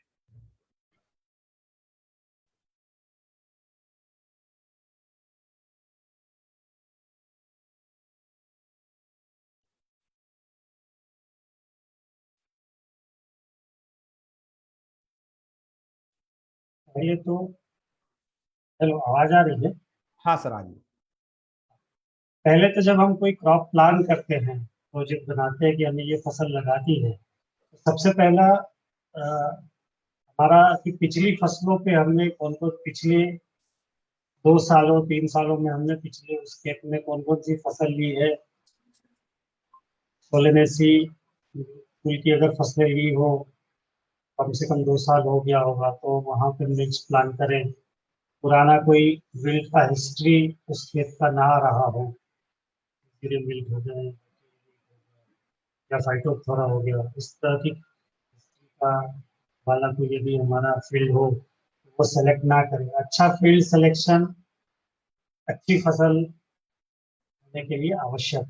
दूसरा, खेत की तैयारी बहुत अच्छी तरह करें, गहरी जुताई करके गर्मियों में अच्छी तरह से सूखने दें, मिट्टी बारीक करके बेड का प्रिपरेशन अच्छी तरह करें, क्योंकि मिर्च को हम बारिश की फसल इस तरह से यदि बारिश आने का मिर्च ट्रांसप्लांट करते हैं, उसको 2 से 3 महीने बारिश का मौसम सहना है, तो पानी की निकास बहुत अच्छी होनी चाहिए, सिस्टम हमारा होना चाहिए।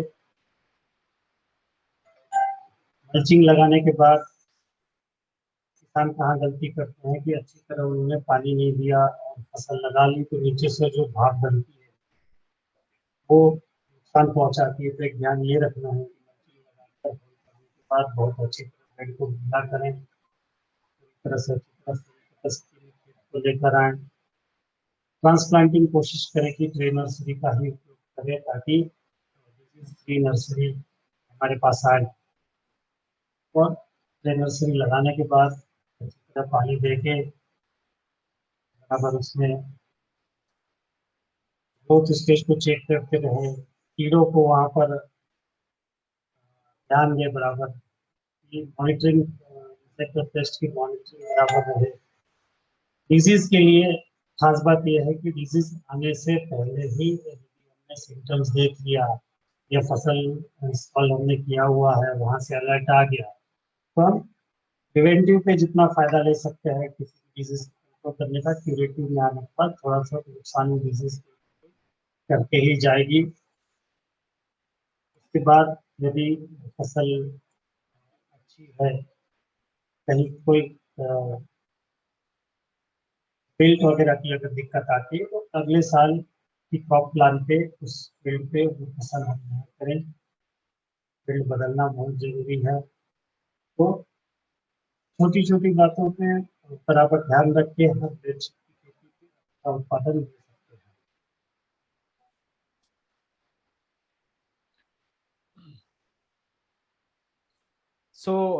हमारे जो किसान भाई हैं फसल फैमिली से जुड़े हुए हैं, तो हम लोग ना केवल उनकी जो क्रॉप है या फसल है उनकी प्रोडक्टिविटी बढ़ाने में, या उनको रियल टाइम जो जिस तरह की सपोर्ट लगता है इंसेक्ट पेस्ट डिजीज और इरिगेशन मैनेजमेंट में, उसके लिए ही साथ में नहीं है, बल्कि हमने एक नया इनिशिएटिव शुरू किया है। जो भी हमारे किसान भाई हमारे साथ जुड़े हुए हैं और उनका अगर कोई प्रोड्यूस है जो कि वो बेचना चाहते हैं मार्केट में, तो हम उनको अभी फॉरवर्ड लिंकेज भी प्राप्त करवाएंगे। यानी कि वो अगर अपनी फसल बेचना चाहते हैं तो उसके लिए भी हम प्लेटफॉर्म अभी अवेलेबल करवा रहे हैं। तो वो डायरेक्टली हमसे जुड़ करके अपनी फसल भी सही दाम में और सही लोगों तक आप पहुंचा सकते हैं। दोस्तों, इस प्रेजेंटेशन को आखिरी रूप देने से पहले मैं आपको एक हमारे जो किसान भाई हैं उनका एक जो एक्सपीरियंस है वो आपको शेयर करके बताना चाहता हूं कि उन्होंने किस तरह से इस टेक्नोलॉजी को अडॉप्ट किया और उससे उनको जो है लाभ मिला, और किस तरह से उन्होंने प्रेसाइजली अपने पूरे खेत को मैनेज किया। मैं मार्केटिंग टीम से अनुरोध करूंगा कि वो एक बार जो वीडियो है प्रशांत मारू जी का, वो एक बार प्ले करें।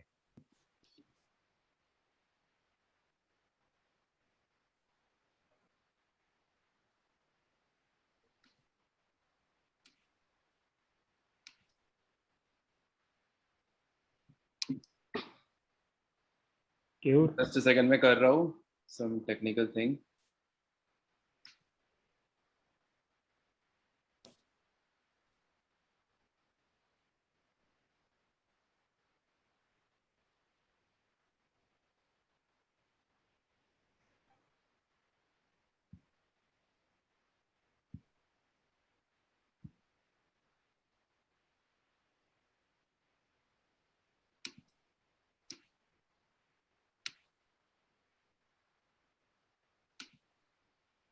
पता नहीं, मुझे एक्सेस में थोड़ी दिक्कत हो रही है।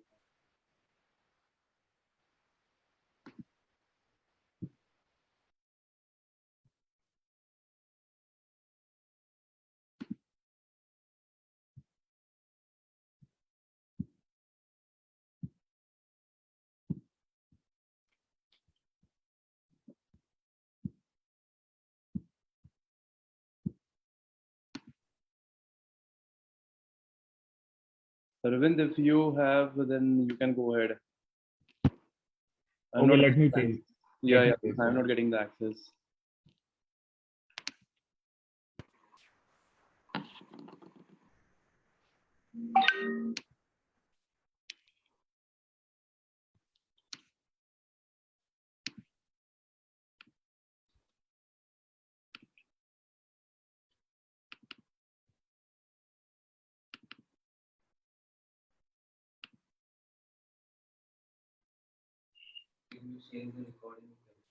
तो भेज सकते हैं।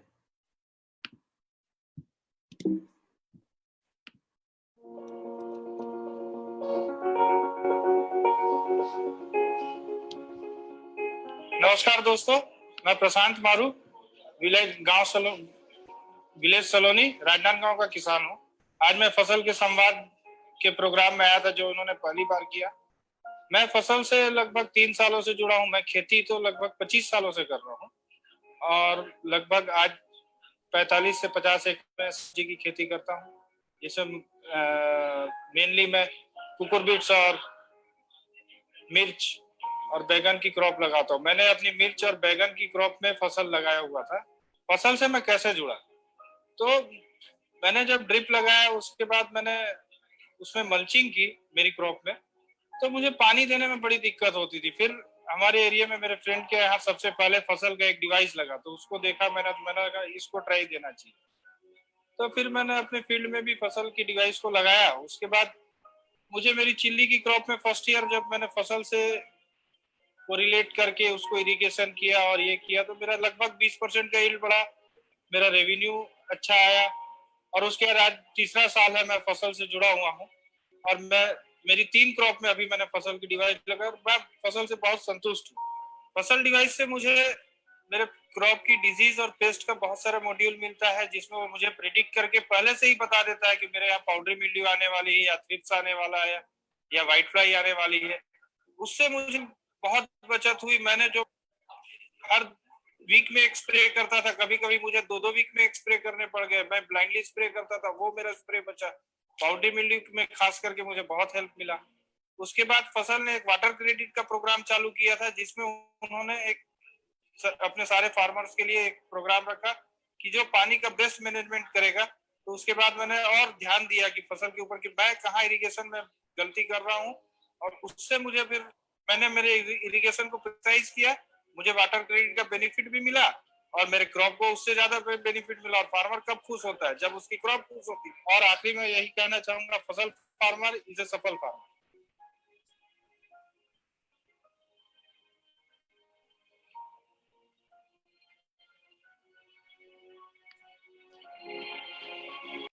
So thank you team marketing.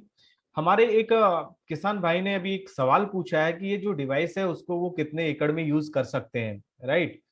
सो ये डिवाइस जो है उसको आप 5 एकड़ तक, अगर आपका सॉइल स्ट्रक्चर सही है, एक जैसा है, आपने ड्रिप इरिगेशन यूज किया है, फसल आपकी अंडुलेटेड नहीं है, ऊपर नीचे नहीं है, तो एक जैसा सॉइल स्ट्रक्चर है और एक ही आप क्रॉप लगा रहे हैं, तो आप इस डिवाइस को 5 एकड़ तक में यूज कर सकते हैं। और एक फसल खत्म होने के बाद इसको दूसरी फसल में आप इस्तेमाल कर सकते हैं। तो साल दर साल इस डिवाइस को आप यूज कर सकते हैं।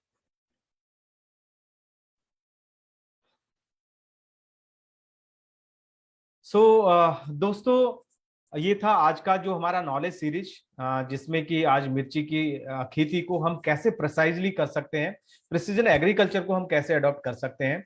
तो इस सेशन से जुड़ने के लिए आप तमाम महानुभावों का, सारे किसान भाइयों का बहुत तहे दिल से आपका धन्यवाद अर्पित करता हूं। और आज के जो हमारे स्पीकर हैं, जो हमारे मार्गदर्शक हैं, भूपेंद्र परमार सर, उनका भी मैं बहुत बहुत शुक्रिया अदा करता हूं कि उन्होंने अपने इतने बिजी शेड्यूल में से टाइम निकाला, क्योंकि वो पर दिन किसानों के पास जाते हैं, उनको एडवाइस देने, कंसल्टेंसी देने, तो उनके पास समय नहीं होता। लेकिन उसके बावजूद भी उन्होंने हमारे लिए, हमारे किसान भाइयों के लिए समय निकाला। और आज के इस वेबिनार में एक शिक्षा संगोष्ठी में हमारे किसान भाइयों से रूबरू हो पाया। तो सर, पुनः आपका एक बार तहे दिल से शुक्रिया। हमारी एंटायर जो मार्केटिंग टीम है या फसल टीम है जिसने इस वेबिनार को अरेंज किया, जिन लोगों ने यहाँ पे जो इन्फॉर्मेशन हमने किसान भाइयों को प्रोवाइड की है उसको बनाने में उसने मेहनत की, उन सारी टीम के सदस्यों का मैं तहे दिल से शुक्रिया अदा करता हूँ। और आप लोगों से विदा लेता हूँ। दोस्तों, हम एक नए नॉलेज सीरीज में आपके साथ, एक नए एक्सपर्ट के साथ में फिर से हम उपस्थित होंगे। और उम्मीद करते हैं कि आज का सेशन आपको पसंद आया होगा। फसल डिवाइस से संबंधित, फसल से संबंधित किसी भी तरह के आपकी कोई क्वेरीज हैं, इंक्वायरीज हैं, तो स्क्रीन पे यहाँ पे जो है आपको मोबाइल नंबर दिए गए हैं, फसल कंपनी का वेबसाइट दिया गया है, व्हाट्सएप नंबर आपको दिया गया है, जहाँ पे आप चैट करके आप अपनी समस्याओं का समाधान जान सकते हैं, या फसल के बारे में फर्दर इंक्वायरी कर सकते हैं, या किसी भी तरह की इंफॉर्मेशन के रिगार्डिंग आप हमसे बात कर सकते हैं। तो पुनः सारे किसान भाइयों का और सारी टीम का, आज के हमारे एक्सपर्ट श्री भूपेंद्र परमार जी का मैं फिर से तहे दिल से स्वागत करता हूं। दोस्तों, फिर नए संस्करण में मिलेंगे, नॉलेज सीरीज के नए संस्करण में वापस आपसे रूबरू होते हैं। तब तक के लिए नमस्कार।